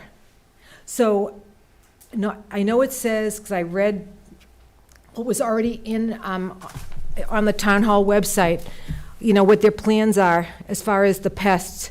That's no guarantee. I think we should get something in writing, or you should, with guarantees, because I know what happens. I worked in Boston for years. When buildings were being renovated down the street, the Big Dig, all that, all those pests are going to be everywhere. And don't think they're not going to want to go to Spring Park where the water is and where the trees are. Everything is going to move. And so something regarding the pests and stuff there has to be done prior to demolition. I don't know. I feel like I'm seeing too many little things that I think really have to be, we have to get something in writing for saying that it's actually being done. The demolition, that's the other thing, the noise pollution, the audio pollution, that's what I was saying about the other thing about East Street and School Street, that intersection's the busiest part. And then when you actually add the 1015, Gilmore, the 1015 East Street site, 140 units, over and above the 70, and everybody might have a roommate or family living in there, or multiple cars, or guests, FedEx. I don't know. I worry about that in our own lot. Every time FedEx pulls in, I'm like, now the kids are finally back riding bicycles. Even the Walpole High School runners, rather than do the School Street, East Street sidewalk, they cut through. Anybody could back out and hit any one of them. And we're liable. And we have all the private signs out there, private property. It doesn't matter. People don't read signs. So I don't know. I was really here to ask for mitigation, your assist. I can prove to you, but it's obvious just driving by there or walking around us. We need a permanent buffer to protect us from what's going to happen with the construction and perpetuity, forever, with this. But with the fumes, health hazards, safety, all that. As far as traffic, call me anytime. I can tell you what I just saw. I can take snapshots. People use, the town included, oh yeah, even the mailman. The town, everyone uses our privately owned parking spaces that we purchased when we bought our condos. They drive in like the traffic study guys, like it's the town hall, or it's the public parking lot. We have no protection anymore, and it's because of where we are. I asked for your help as far as for us, as far as getting a permanent buffer. I asked for your help regarding pest control, because, and it has to be prior to demolition. I know for a fact, because I spoke with someone in the pest control business who's done work out that way, and they said there's a huge problem with pests there, and they're big ones, some of them. That's something that really has to be looked at, because if I'm worried about it, then there's other people around that are going to be worried about it as well. The compounded cumulative effects of both developments, definitely, I totally agree. They need more traffic studies, better traffic studies, and it has to be done at many different times. Big trucks even run at night. I can hear them, 9, 10 o'clock at night. And everybody, including myself, looks for the shortcut. Just this morning, I told you, East Street, it was busy. People just pull into our parking area to do the big turn, to go another way. Happens all the time. So, anyway, I did have a little more, but I think I've taken up too much of your time. And I will be at future meetings, and I'll be staying on top of this, but noise, air, health, safety, traffic, congestion, I am here, like I said, for protection, safety, security, health for us, our small little piece that's on that very busy corner that Walpole keeps adding to. By the way, the MBTA station used to be like 100 yards down, but when those people looked at the traffic and how it should be changed for the better, I know why they did it. They moved everything up near the new crosswalk that I think maybe Pennington Place had something to do with, which is just great because they figured it was safer. Well, maybe it was for them, but now it's also got other repercussions. Why can't people walk 100 feet? Half the people don't even use crosswalks. But, so for us, it means this summer, when my windows were open, every time the bus stopped, I heard the recording about the destination where the bus was going. And there's all that traffic. It's just too much. I mean, how much more can we add there? And how much can Walpole do to protect citizens that have been there, good citizens? 6 real estate taxes, we're doing our fair share. Just keep us safe, secure, and that's why I'm here to ask for a permanent buffer for us, but also I'd be more than happy to talk to anybody regarding, oh, and also, last thing, sorry, utilities. Whenever Walpole does utility work for downtown Walpole, Eversource, I'll say Verizon too, they think our 12 spaces for their big trucks, they can just pull in and utilize that rather than pay for a detail. Because I was home, I had to run out on a regular basis last summer and ask them if they could park, in that little driveway near where the farmer's market people park. I said, this is our driveway. This is our private driveway. Like, I wouldn't park in their driveway, basically is what I'm saying. And they did move, or some of them did. And they were there for like a couple hours or a day or overnight. So we had to listen to our fire alarm go off in the hallway for 24 hours for some work they were doing on that pole that had nothing to do with us. I don't know. Anyway, so I also would I'm looking for some kind of a commitment that will get something in writing from the utilities involved that says they will either pay for details or they will find on-site parking where they're doing their construction or someplace, wherever, to park their big vehicles rather than in our personal parking spaces that we bought. I mean, car accidents happen at the intersection all the time, and the police tell the people that can move their car to pull into our spaces while they finish up with the accident stuff. And it's like our driveway is like your driveway. It's your driveway. So, thanks for listening. Do you have any questions for me? I have a lot. I had a lot here. It was going to be long. Can we get your name for the record, please? No. Would you like my what? I'm sorry. Your name for the Yeah, record? you got a copy of this. Sure, I can give you my business card too if you want. Yeah, she has, Do you have everybody it? a copy of it. And I'd be happy to send you anything. I've actually spent a lot of time on this. living in downtown Walpole, I do pay a lot of attention to what's going on and what's happening and changes made, like even the traffic and why they were doing certain things. And a lot of it makes sense, but sometimes it's just making sense for one sector.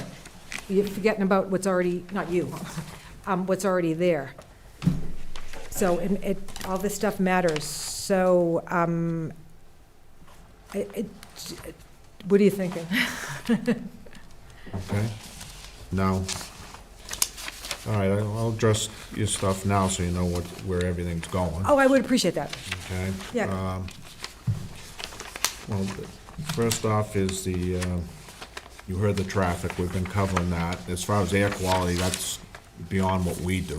No, that's what I mean, but you deal with the developer directly, right? Yeah, but we That's have what I mean.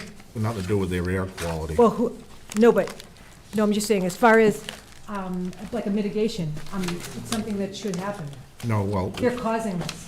they haven't caused anything yet, but Or you want to wait till someone does all right, get? they're gonna have a construction plan that shows what they're doing, when they're doing it, where they're parking, and everything else, so that they should be showing something that wouldn't show anything near you, okay? The noise pollution, you talked about MBTA, that's not us. We have nothing to do with anything that's on East Street, that's beyond us. And this hearing has no control over that. Okay, I guess I'm confused. If we're in a butter, which, by the way, to show you how unimportant we are, we weren't included on the abutters list at first until it was realized that we were in the proximity. Yeah, no, I understand that, I found that, and then with Sarah, we sent it out because something happened down at the assessors, so as soon as we found the mistake, that's why we sent it out right away. Okay, It wasn't, but do you see what I'm saying? It's just but, more of the same. all right, then give us some credit for correcting Okay. the mistake and doing, we could have ignored it, Oh, Maybe you should. because, all right, what happens is, it's up to the developer to go down to the assessor's office. They're supposed to give them a butters list. Whatever's on that abutters list is the official list. They send it out to everybody on that. Then I think Sarah got a call from someone close by, and I'm saying, and then we did some checking and found out, we were told by the assessors they had a glitch. so it's the assessors that decide who's in a butter, is that what you're saying? The assessors will do a 300-foot, you ask them for Okay. 300 feet. Okay, So what happened is, we don't know what the glitch was, but we did find it was you and a bunch of other people Yep. that just didn't get notified. So what we did, because we knew it was gonna be a continued hearing anyway, wanted to make sure you get here, which you are tonight. So that's yeah. why we took the bull by the horns and had them send out the additional ones. okay, then, I'm gonna tell you, from a legal standpoint, the assessors could have said that's it, and we could have said that's it. From a normal person that lives here, whatever, no, that's not fair to you. okay. I guess, I mean, it is what it is. Okay, then, this is huge. What's going on here for us, Now, I understand, that's why okay? we made that correction. And the developer, we told them, you gotta send them out, and they didn't complain either. Because they could have run with just one page of abutters. Well, we found out there was another page that never got added to the list that was given to them from down the hall at the assessors. So we said, all right, this is what we're gonna do. We sent out a letter, as you got, and said, something happened downstairs, we don't know, but we're notifying you, and here's the next hearing, and so on and so forth. Okay, well then, Jack, then how do I move forward to talk with the appropriate parties that are causing the problem that we've got? What problem's that? Safety, security. Okay, well, you gotta understand, we're a planning board that dealing with this lot. We don't deal with traffic on East Street. Okay. MBTA's. Yours, you gotta, Should I be dealing with Toll Brothers? no, Toll Brothers has no control of this. You don't like the fact that the MBTA got moved up, then you have to go talk to the MBTA. That's where that lands. Okay, right, okay, protecting us from what's, is gonna happen during, demolition, Yeah, construction, all that time, the noise, the emissions, everything else, Okay, well, to keep us buffered from that. That's what I'm saying. Where do we go as, okay, what you gotta understand, okay, and I'm going down these one by one, but as far as we have no control over air quality, anything that's coming in and off the street into yours. What we do have control is their construction plan, where they're gonna stage trucks, the hours of which they can stage, whether they can leave them idling, and so on and so forth. We'll control that. Plus, there will be a fence around the whole project during construction. yeah, but the trucks and things aren't inside the fence. They have to get to and from. Do you see Yeah, what I'm well, saying? yeah, I understand, but they have to go on the roads. Okay, so are you saying that there's no place I can go to have this done? To What keep us done? protected? A buffer, a permanent structural buffer that'll keep us immune from because Walpole is growing in leaps and bounds, and we keep okaying things to come into to be developed. And I'm not opposed to that, I'm really not. But if we're gonna I'm not gonna say overdevelop, I'll just say develop a lot, a certain space, and it's affecting residential property that's already there, which it will be, we're only 12 feet from the street, like I mentioned, where do I go? To get that buffer? Yeah, Well, the buffer is beyond the scope of this project. It's on private property across the street. we're abutters, Yeah. and they're causing the problem. That's why, do you have no place for me to reach out to then? There's no place, Well, okay, you know that in this case, it would be Toll Brothers. okay, well, let me put it this Okay. way. So if they go build it and they're all done, then you wouldn't need a buffer anymore. Yes, you would, because the traffic's still there, the new See, traffic. there you go. It's not toll creating. You already have an issue. Yep, but they're making fast money. We've got this for perpetuity, the problem. Understood, but Toll Brothers isn't there to protect. We're gonna protect all the residents through all the construction mitigation plans and all the fence and everything we need during the construction, and when it's accepted, then it'll be a regular residential. That's all we can Oh, so you're control. you're only protecting the new ones that are coming, not the ones that are already there. We're not protecting, what do you mean new ones? We're not protecting the new ones. We are protecting anybody from getting inside during construction. Oh, I thought I meant Walpole residents. That's what I meant. What? Because what they're doing is affecting existing Walpole residents.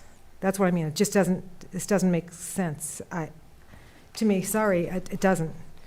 We're going to be very much affected by this, and because Walpole's allowing it to go there, I don't even think we're asking for a lot here, to be quite honest with you. But also, we're not creating the problem, and it is one. That's why I was trying to just get this resolved and figure out how to go about it, since I think it's planning board that decides whether this proposed development goes in or not. Correct. But the planning board doesn't decide across the street whether the neighbors get a fence or trees or anything. That ain't within our purview. Okay. So if somebody gets something really bad, or something happens to them, at least it's recorded, I guess, that we have no avenue. There's nothing we can do.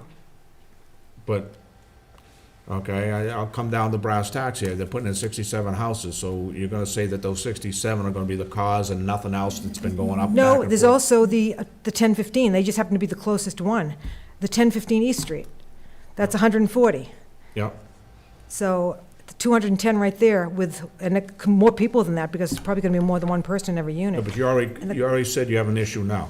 If this never got built. No, we're not If talking this never about got built, pre-existing. you're gonna tell me this is gonna push you over the Yes. limit, this one? Yes, because it's Pennington, then 1015, this isn't stopping. This happens to be, I came here for this one because we are abutters, and the only two-way entrance and exit is going to be across from our back door. It's going to very much, across from Farmers Market. It's going to be, that's where the big entrance is, only on East Street, and that's where all the utilities are going, mostly on East Street. Am I wrong? No. No, but you've told us you have a problem right now, and now. No, not a problem. I would have done something about it if it was something that was, at this point, it's bad now, but it's not terrible. This is bringing us, it's the breaking point. All this new stuff, especially with new construction, now it is. It wasn't, it is. And that's what I'm saying, and that's why I'm here. Obviously, something would have happened before now if I thought we had to do something right now. And I personally would think you'd want to be aware of what the situation is. No, I understand. No, you have some points there that I agree with. One of them is, I'm gonna ask Toll Brothers about the rats, I think we're talking about. Yeah, it was actually a pest control company that was aware of what was going All on right, there. I don't know if we have it in the construction mitigate, I haven't read that, but maybe someone Toll Brothers, what do you There guys is do? mitigation. You have stuff in there. When I read about Something it. about rat removal? About pest, but they have, that's just standard. It's not, there's no guarantee, it's just kind of, Okay, I'm gonna ask the Toll, who can answer that? What do you guys do before you go boom? they could say they're gonna do something, and nothing Okay, against you. let's, Nothing why not? against you. Okay, so basically, I can't go anywhere, and I wasted my time, but I'm glad at least was able to share You you. know, now I'm gonna take a little offense to that, because you complained about people parking your driveway. That ain't our problem. No, I know, and I said. But you had that was part of the thing. Everything you're talking No, I'm about, just farmer's saying, market, this and that. no. Now it's, everything's our problem, hearing me, though. but now you wanna walk out of here and say you No, didn't help no, me. what I'm saying No, is- I'm sorry. I'm- You went on for a long time, and now you sit there. No, that's not what I said, though. I said it's a breaking point. It's already happening, but it's getting worse. That's my point. But then when I It's- told you what you had to do for the MBTA, you did, well, I thought I could come here, and I'm telling you where you gotta go. I think you should know that, and you're talking about Verizon and all these trucks parking. That ain't us to do. Okay. Jack, maybe just as, people look at us to say that we have the right just to veto something because we don't. We agree that saying, we don't need another building, okay? You have to understand, if a parcel of land is zoned a certain way, these folks have every right to come in and develop it under that zoning law, okay? So because the parcel of land is zoned, that they could do this, now it's against this board's to make sure that the Toll Brothers company absolutely adheres to building, the width of driveways, snow removal, landscape, lights, traffic, okay, things like that, right? We would love to always just say, no, we don't like this one, yeah, we like this one, no, we like this one. We don't have the right to do that. Okay, that's the problem. So you just think you can come here and say, and we say, yes, we agree with you. Sure, do we want to see our town stay small? Yeah. But if it's zoned that way, they have every right to be here. Right. To present the plan and so forth. Right. Okay? Now, you want to write to the select board saying, you're concerned about the future of Walpole and that zoning needs to be reconsidered. That's probably the best you can do and see if you get a reply back. Okay, and I would do that, but that's not going to help anything that's already existing, right? Unfortunately, because the laws at this time, until they get changed or relooked at, that's what they are. We can't just change them right now because, your particular parcel, is being affected by the regional changes, right? Because again, yes, you abut the Toll Brothers, but you also bring in, 1015, the Pennington Crossing, all those things, right? That's not helping your area. But again, they were already zoned to allow for that construction to happen. Right, and I didn't feel like I had to come before any board, I won't say planning board, Yeah. when those happened, but now we're in a different place, because this one is so close to us and will affect us more. And that's the only reason I'm here. And when I submitted something to the planning board, that's what I came, because I assumed, because I submitted it and you accepted it, that I was gonna have, that something could happen. I guess I was wrong in assuming that. Again, we don't have the right just to say yes or no. If it's zoned a certain way, then at that point, then we have to follow those guidelines and then looking now at plan design and so forth. Again, laws have been written in town. Maybe what you may want to do is, it is public knowledge to go out and look at the zoning bylaws and, things like that, and read up on that. You seem to have done a lot of research. Maybe continue your journey looking at some of that, because that is public knowledge. Right, okay, I appreciate that. No worries. All right. we stopped at the rats, so back to the rats. What do you guys do, so we all understand? Rats and other rodents, not just rats. Yeah, we have a rodent mitigation plan ahead of the demolition, so there's a plan that gets submitted as far as the demo permit application goes. There's a Part of the rodent- demo permit, It's part of yes. the demo permit application that we submit a rodent plan, and then we follow that plan. So it's followed through the demo permit application process. Okay, just wanted to get that out so everybody understands. All right, now, with kill traffic, I'll read some comments from other boards. And there's one more other comment. Board of Health not meeting on the 15th. They would like to reiterate their comments from the 21st. And they voted unanimously. They don't have any concerns, but they do want the trash and recycling according to Mass waste ban. And they also want a detailed plan for trash and recycling, type of collection, frequency of service, dumpsters, and so on. So I assume that you're gonna go see them anyway, right? We did submit a response to that comment as Oh, you part did? of our application. Yeah, as part of the supplemental materials. Okay, all right, so you guys, so you're dealing with them direct then, okay. It was part of it. Where did that comment come from this time? Board of Health, Board of Health didn't have that on their first round that we saw. I think they No. just had no comments. There was another January department 13th. that Yeah. asked about it, and we responded to it accordingly. okay. Yeah, yeah. If you want, We're happy to respond to that one the same or way. copy That's us fine. from what you sent to them, just so that we close the loop. Yep, absolutely. From the fire department, on January 15th, we find the use of permeable pavement acceptable as long as it can withstand the loads of our apparatus. And these docs should be uploaded as part of submittal. In the future, if the road is found to be unstable, disrepair or weather driving will be required. An O&M should be sent for review and acceptance. I'm not sure what O&M they're talking about, because they wouldn't be doing the pavers unless you know.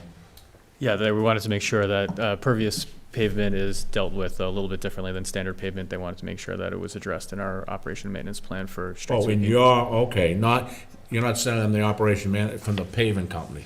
Correct. Okay, Correct. all right, I understand. They'll coordinate with the applicant for the fire hydrants. That's different. The gate types and location key boxes will be coordinated during the construction. Swept path analysis needs to be included and stamped. You guys done that yet? Okay. Prior to construction, you have to submit NFPA 21 construction safety plan, which is part of the permitting process with the town. So, that's in the fire department. Before I get into the two others, I have one from a butter, Kenny Tracy, and we've covered a bunch of stuff.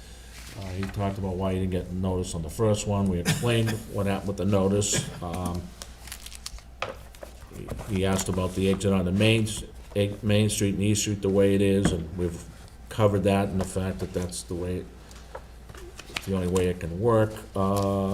He asked about buses, and they're gonna stop in Eastern Maine for kids. We don't know. You'd have to ask the school department, because we don't get into that if there is any issues, so. And he doesn't want any parking, the workers or trucks, which we know nobody does, so we're gonna be addressing that in the construction plan, so those are his items. I have one from Carl, and one more after that, so Carl,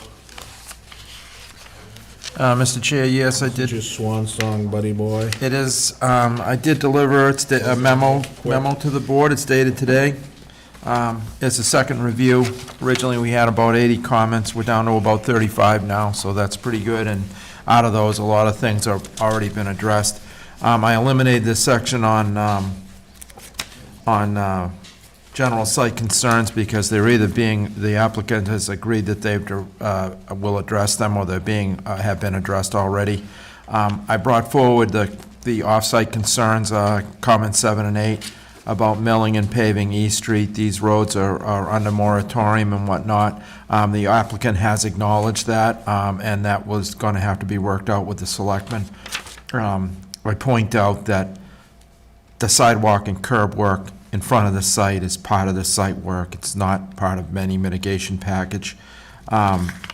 We have asked for a catch basin to be installed in East Street. It doesn't really have anything to do with the development itself specifically, but there's a nuisance puddle near the entrance to the municipal parking lot. They've replied that they will consider that once we get a handle on the total mitigation here.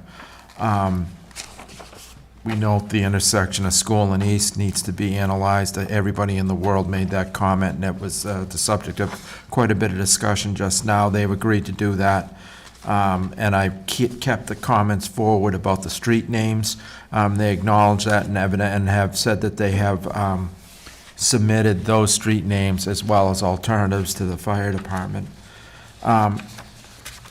The drainage is largely resolved. We had one significant issue with an underground system. It's been adjusted. I did re-review with the Conservation Commission, and we've got a few administrative things to do there, but the drainage is good shape.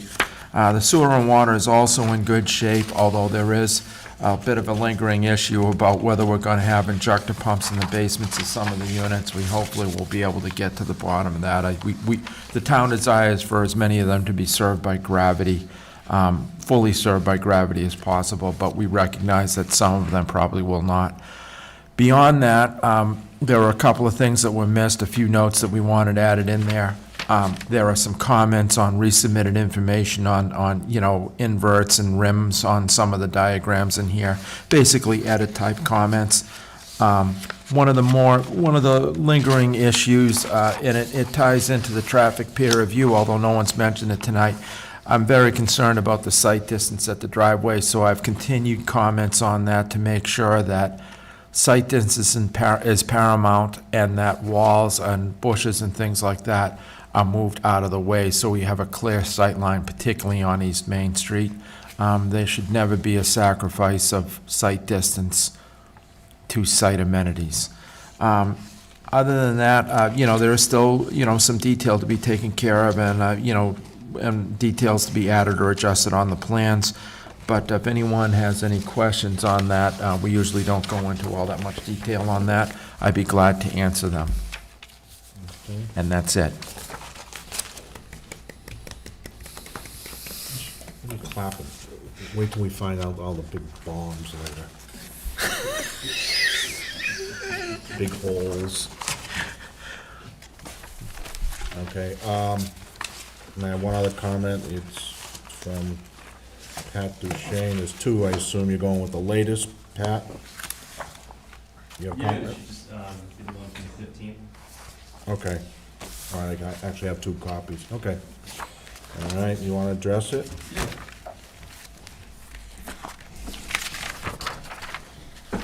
Yeah, so just to be super quick, most of the comments dealing with the site plan itself are pretty much addressed. I did, I acknowledge that the applicant provided kind of like a comment response letter. There are a few items in there that were noted as being provided, mostly dealing with landscaping that I didn't actually see in the in the submittal package. I noticed them tonight, so maybe that might just be something to follow up on in terms of architecturals, the floor layout diagram, all that was helpful, but I just didn't notice it in the package. One thing I know that the peer reviewer mentioned, and just kind of in general in terms of the width of the road, obviously this is not a subdivision, but in terms of street parking, whether or not that was a possibility or permissible, that might have been something to kind of more or less a question for the applicant if that was looked into. In addition to that, most of everything's probably been covered, so I'll kind of leave that as is. And I had another comment about the fiscal report, but I'll just provide that to you for a copy. So that's all, unless anyone has any questions. Okay, you're all set too? Okay. Do you guys have any responses to either Kyle, Pat, or Board of Health, you already said? No? Yes? Okay. All right. Yes, I got a yes, I got a no, and We'll prepare responses to the outstanding comments. I think we've got a meeting still scheduled to schedule with Carl, kind of handoff meeting to whomever is going to be continuing the review on his behalf. And then, yes, we'll respond to Patrick's comments as well. Thank you. look at him. Handoff meeting, you have to be there to hand it off. Right, Kyle? You do.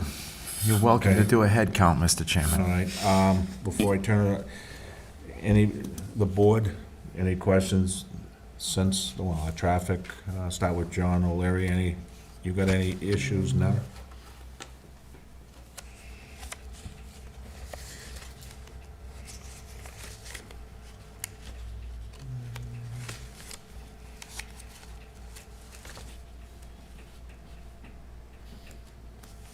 I have one question for one of the audience members. You were talking about, 894 East Street and School Street. Which corner of School and East is that? You're not opening this up Huh? Well, I just want to know which way. Condos? Yeah. Yeah, it's on, right there on East. It's the red brick Brick. stucco one. So the lower left? Yeah, lower left. Southwest corner, Yep. okay, thank you. That's all.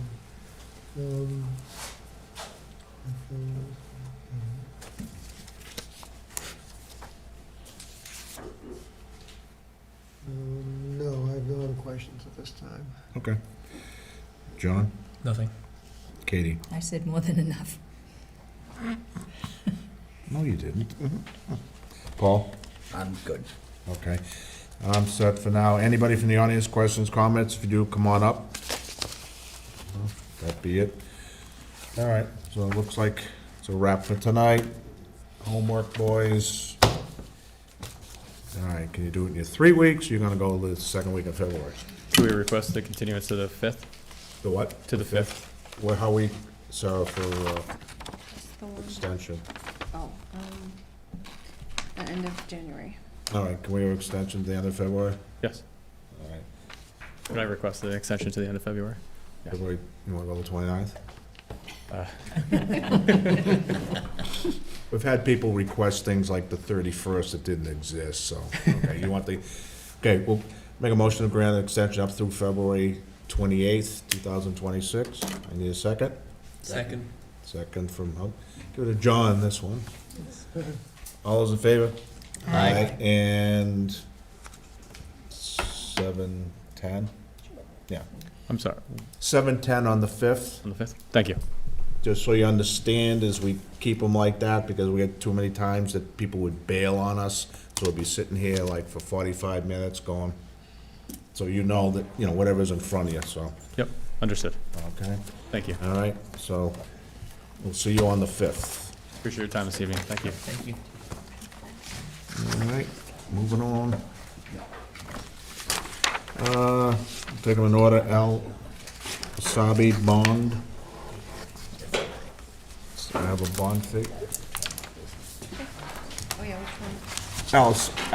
Alsarabi, the bond figure. There should be a letter from Carl, that's all. There's two letters there, isn't there? There are. Which one is the right?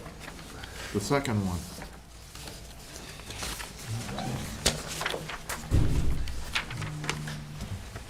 January 7th, January 15th. Okay. All right, well, we got here, it says bond reduction, but in fact, there is no bond reduction because you never had a bond. That's correct, yeah. So what We never submitted a bond, so I just want the board to understand that, hey, this is, you asked one, never posted, done the work, so now this is the first one you're ever gonna post, and Kyle has a amount of 39,262.08. Get rid of that, Carl, we don't do pennies anymore. Right, Mr. Chairman, I recommended 40,000. Ooh, one way up, okay, so we have a 40,000, so any questions or comments? Okay, I'll make a motion to set the bond at 40,000. Okay. Second from John, all in favor? Aye. So you come back on the 5th, give us the bond, and away you go. Okay, thank you so You much. understand what types of bond, right? Yes, yeah, I've been in touch with Carl on that. Well, he's going out the door, so don't give him cash. I'll catch him before he leaves. Okay, thank you. But, all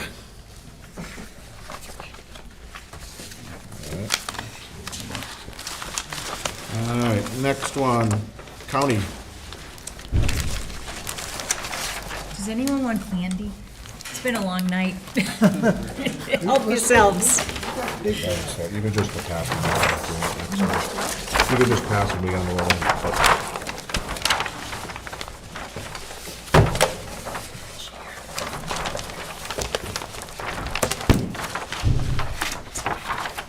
The old Wreath House, huh? The old Wreath House, yes. I noticed a couple weeks ago it was gone. It is gone. It is no more. And didn't they want to do a subdivision once upon a time there, if I remember right?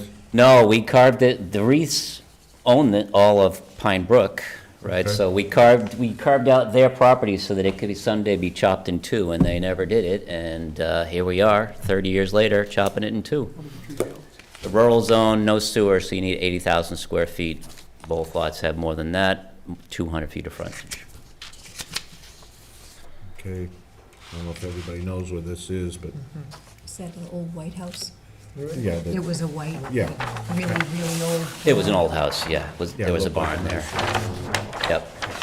Right on Dover line. This is, County Street, is that 109? Yeah. 109 at Starlight Drive intersection. It's the house on the right as you go in Starlight.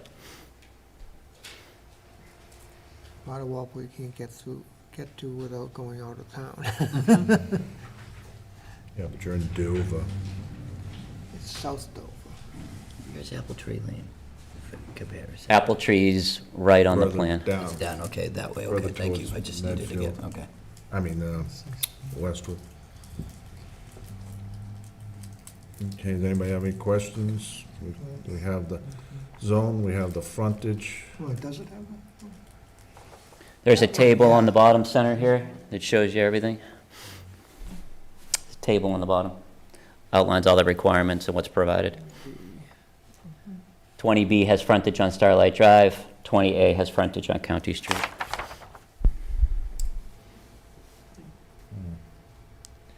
I don't have any issue, the only question, Well, I got 120, Frontage I'm at looking the at, setback line, John. oh, setback line. Yeah, you can have it either at the setback or the frontage, a 160 or 200. why is it kicked in there up at the top? The by setback. Starlight? Here? Yeah, if you don't. Because of your frontage definition, you can either have the 200 feet at the setback line or the frontage line. So we have 160 on the frontage line and change, and 200 and change at the setback. No, I'm just wondering, Dan, instead of being like this, why isn't it like that? I don't know, that's the way we decided to do it. That's what we were feeling that No, day. oh, well, okay, I just, because I'm looking at, a lot of times you do that for the frontage on Yeah. Starlight, but it's, They just wanted to have an opportunity Guys to would be able to put a probably driveway out take onto off too Starlight much. Drive. We'd probably take off too much of that. It would leave it under 80,000. I could have gone perpendicular. You could have, Sometimes we take artistic license. gee, this isn't like, just to make you feel at home. Yeah, Right. they say wouldn't have like 80,000. Tall Pines if where they we didn't had kick like it in. 80,000.005. Well, we sized his lot for 160,000 and maybe 200 square feet. Yeah, I know when that was done, okay. So if no one has a question or comment, I'll make a motion to endorse. Second. Second, all in favor? Aye. Do we have a Mylar? We gotta sign that one.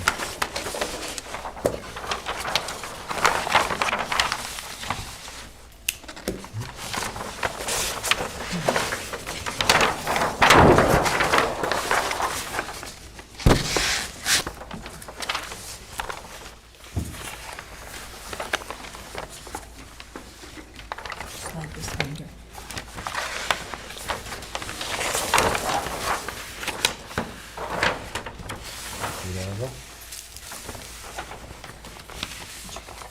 Oh, you're signing me, right? Doesn't matter. Well, you have to.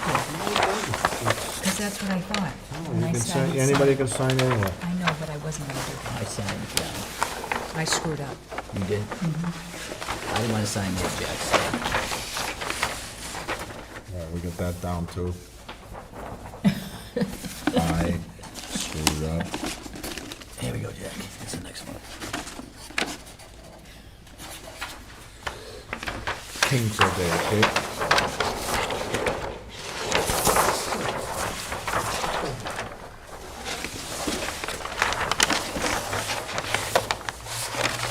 Okay.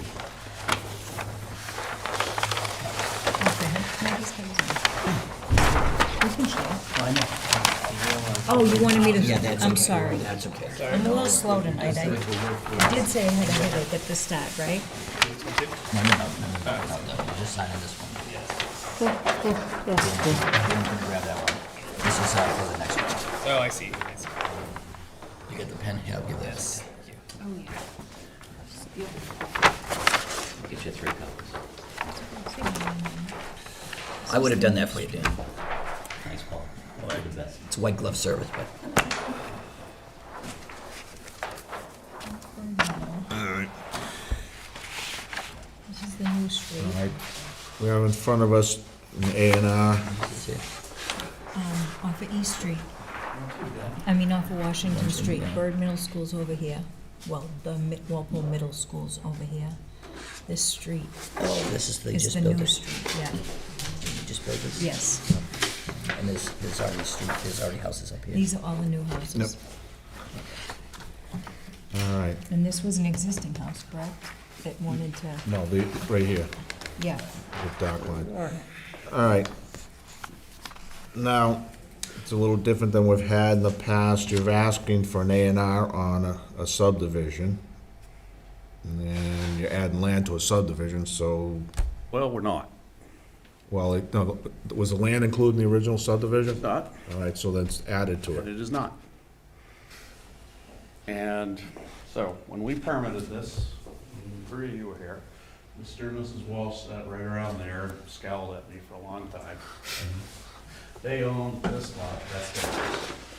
It was always anticipated, we represented to you and to them that they would have frontage on this road, and they'd be able to divide up their lot. That's one of the reasons they didn't argue and oppose the subdivision. In fact, it's probably the main reason. You guys, it's not a condition of approval, but in our discussion with you, you wanted to make sure that they were taken care of and that we were gonna give them an easement to use the road, because when I was here permitting a subdivision with Dan, it was the estate of Philippolis. So clearly, they weren't going to build the road. We didn't know how long that this was gonna be a private road. Eventually, it's going to get accepted. I had no idea who was gonna build it. And so that was one of the conditions we all agreed to. We granted them the easement. Subsequent to that, Garden Path Estates, Ryan and Kristen bought this, built this, and they sold off the houses.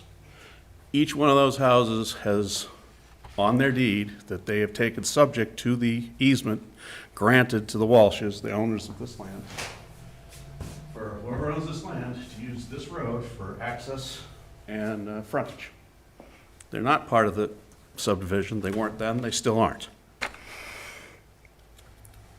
We can go further into that if you look at the case law that basically says, because Jack, in many instances, I think you're absolutely right, but not in this particular one.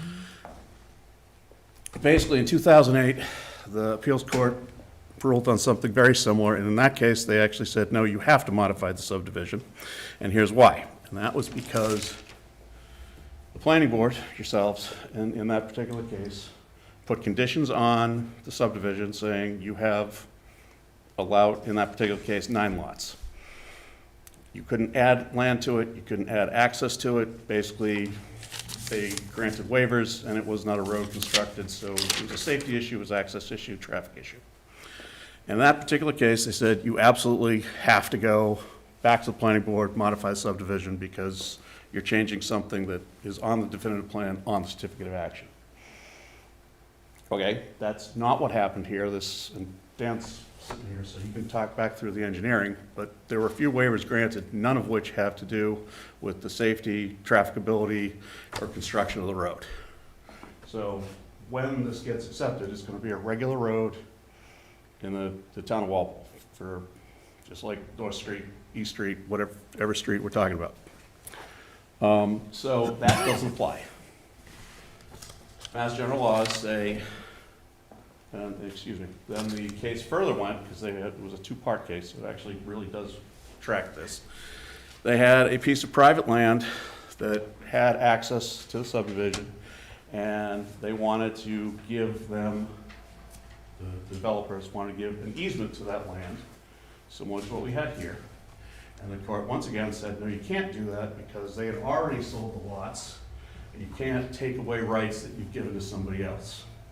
In this case, we have very specifically, and I have copies of their deeds, everyone who owns the lot inside the subdivision, all 6 lots, have taken very specifically 2 easement to this lot for access and frontage along Alexandra Way. At the time, it said La Paulus Way, so the description is slightly different, but we did a name change, if you remember, through your board. So, in this particular case, we're not adding to the road, we're not changing any of the storm drainage, we're not adding anything that's actually part of the subdivision. They have the legal right to do this, and everyone who bought in the subdivision bought subject to that legal right, which we discussed here. And that was one of the protections you guys wanted for the Walshes. Subsequent to that, the developer bought the house for Walsh, and so they're here as the applicant, but the rights to this parcel, currently 1 lot, ran with the land, not with the person, and so they are still in full force and effect, and so I don't believe we're adding to the subdivision.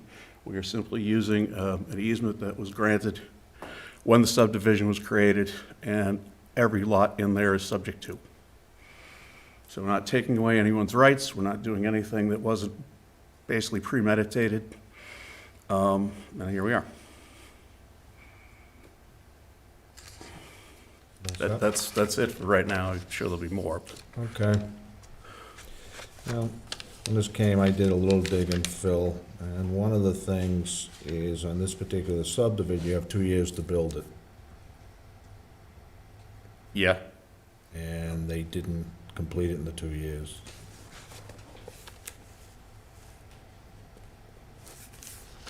And I still don't see, I'm not arguing that, time is time. Well, the bond was set on July 20th and 23. Yep. We got the bond November 7th, 23. And in December of 24, it was reduced. Since that time, 2 years has gone by, no one asked for an extension, nothing given. So, and the only thing that come across was, what was it, some Constantinople, Bertoloni, or something, 360 Mass, whatever, and said, boom, you've gone beyond it, there's, Well, ordinarily, yes, but in 2024, there was a 2-year permit extension, so they have actually until this year. What do you mean there's from The Commonwealth extended every permit in the state for 2 years. I don't know, I never saw it. Tolling period. What? The tolling period, it's the law. The tolling? Not tolling like them, but tolling, as in you got an automatic extension for every permit for 2 years. When did they do that? 2024. Why did they do that?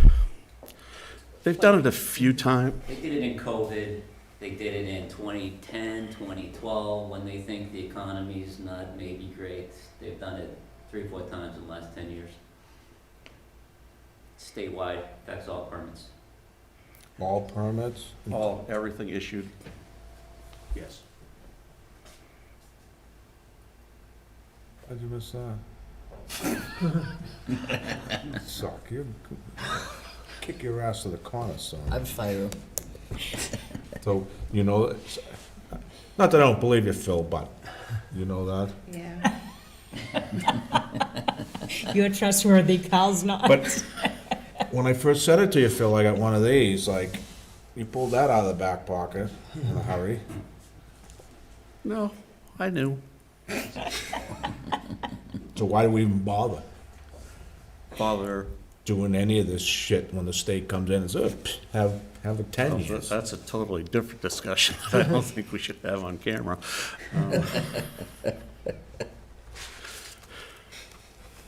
All right, so you're gonna do these lots. Yep. We still got control of the subdivision, You do. correct? Yes. What are we gonna do with the diggy-diggy? Well, they'll have to meet whatever street acceptance when they go for it. Won't they have to know now? When we have to adjust the bond? Sure. If that's what the board would like to do, we have no problem with that.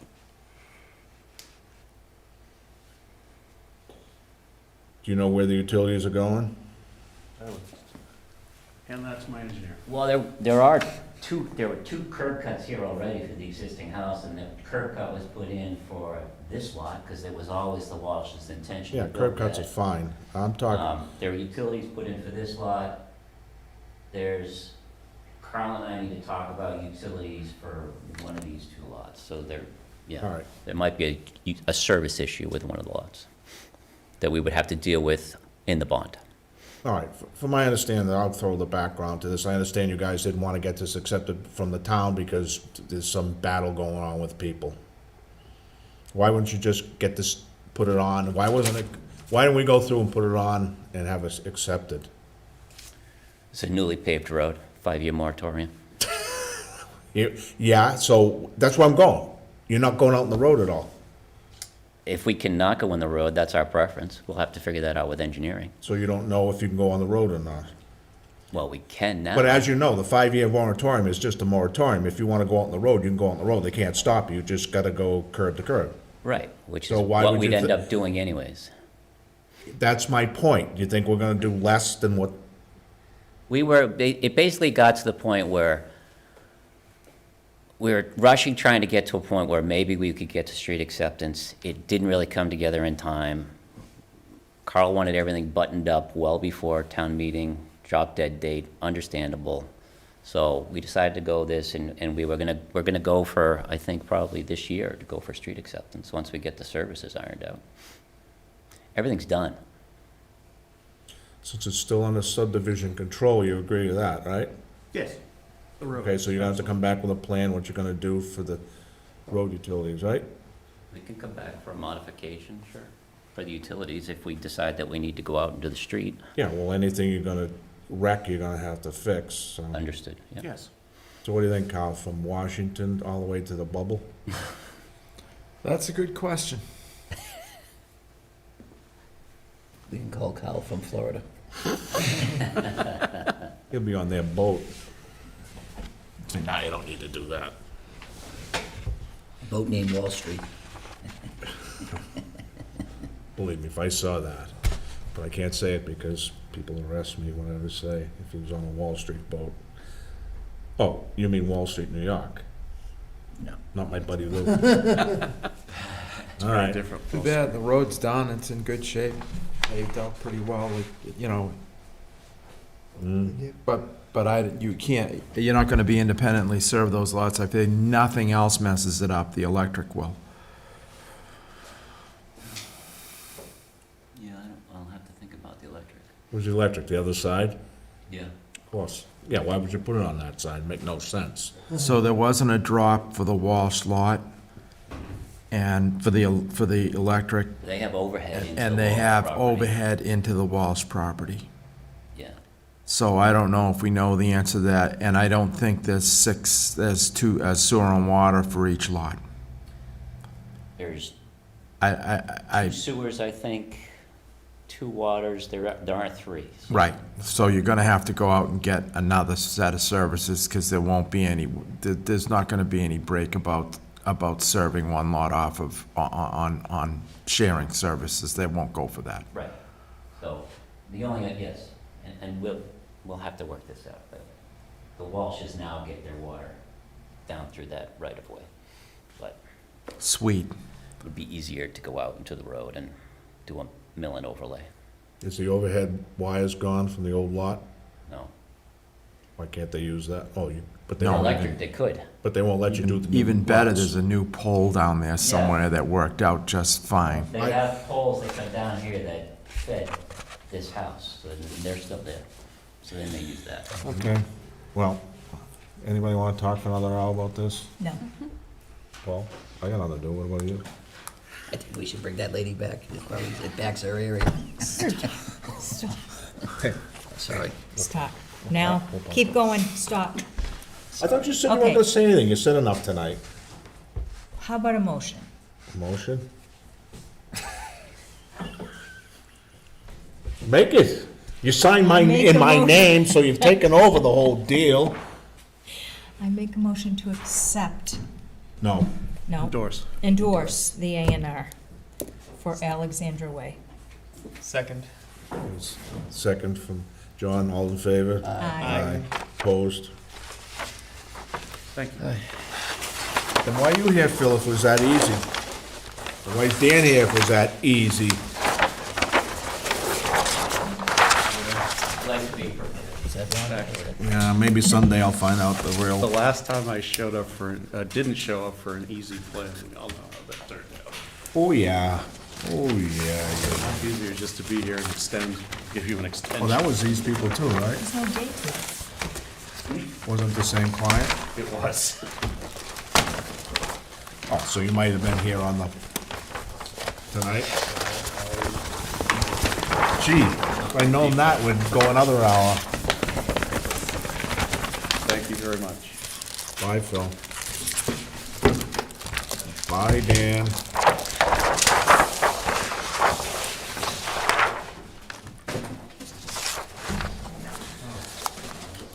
Dan, I heard you got another client, I know. Yes. Do we want to, Okay, yeah, go. Yeah, make a motion to adjourn? yes. All in favor? Aye. But we're off.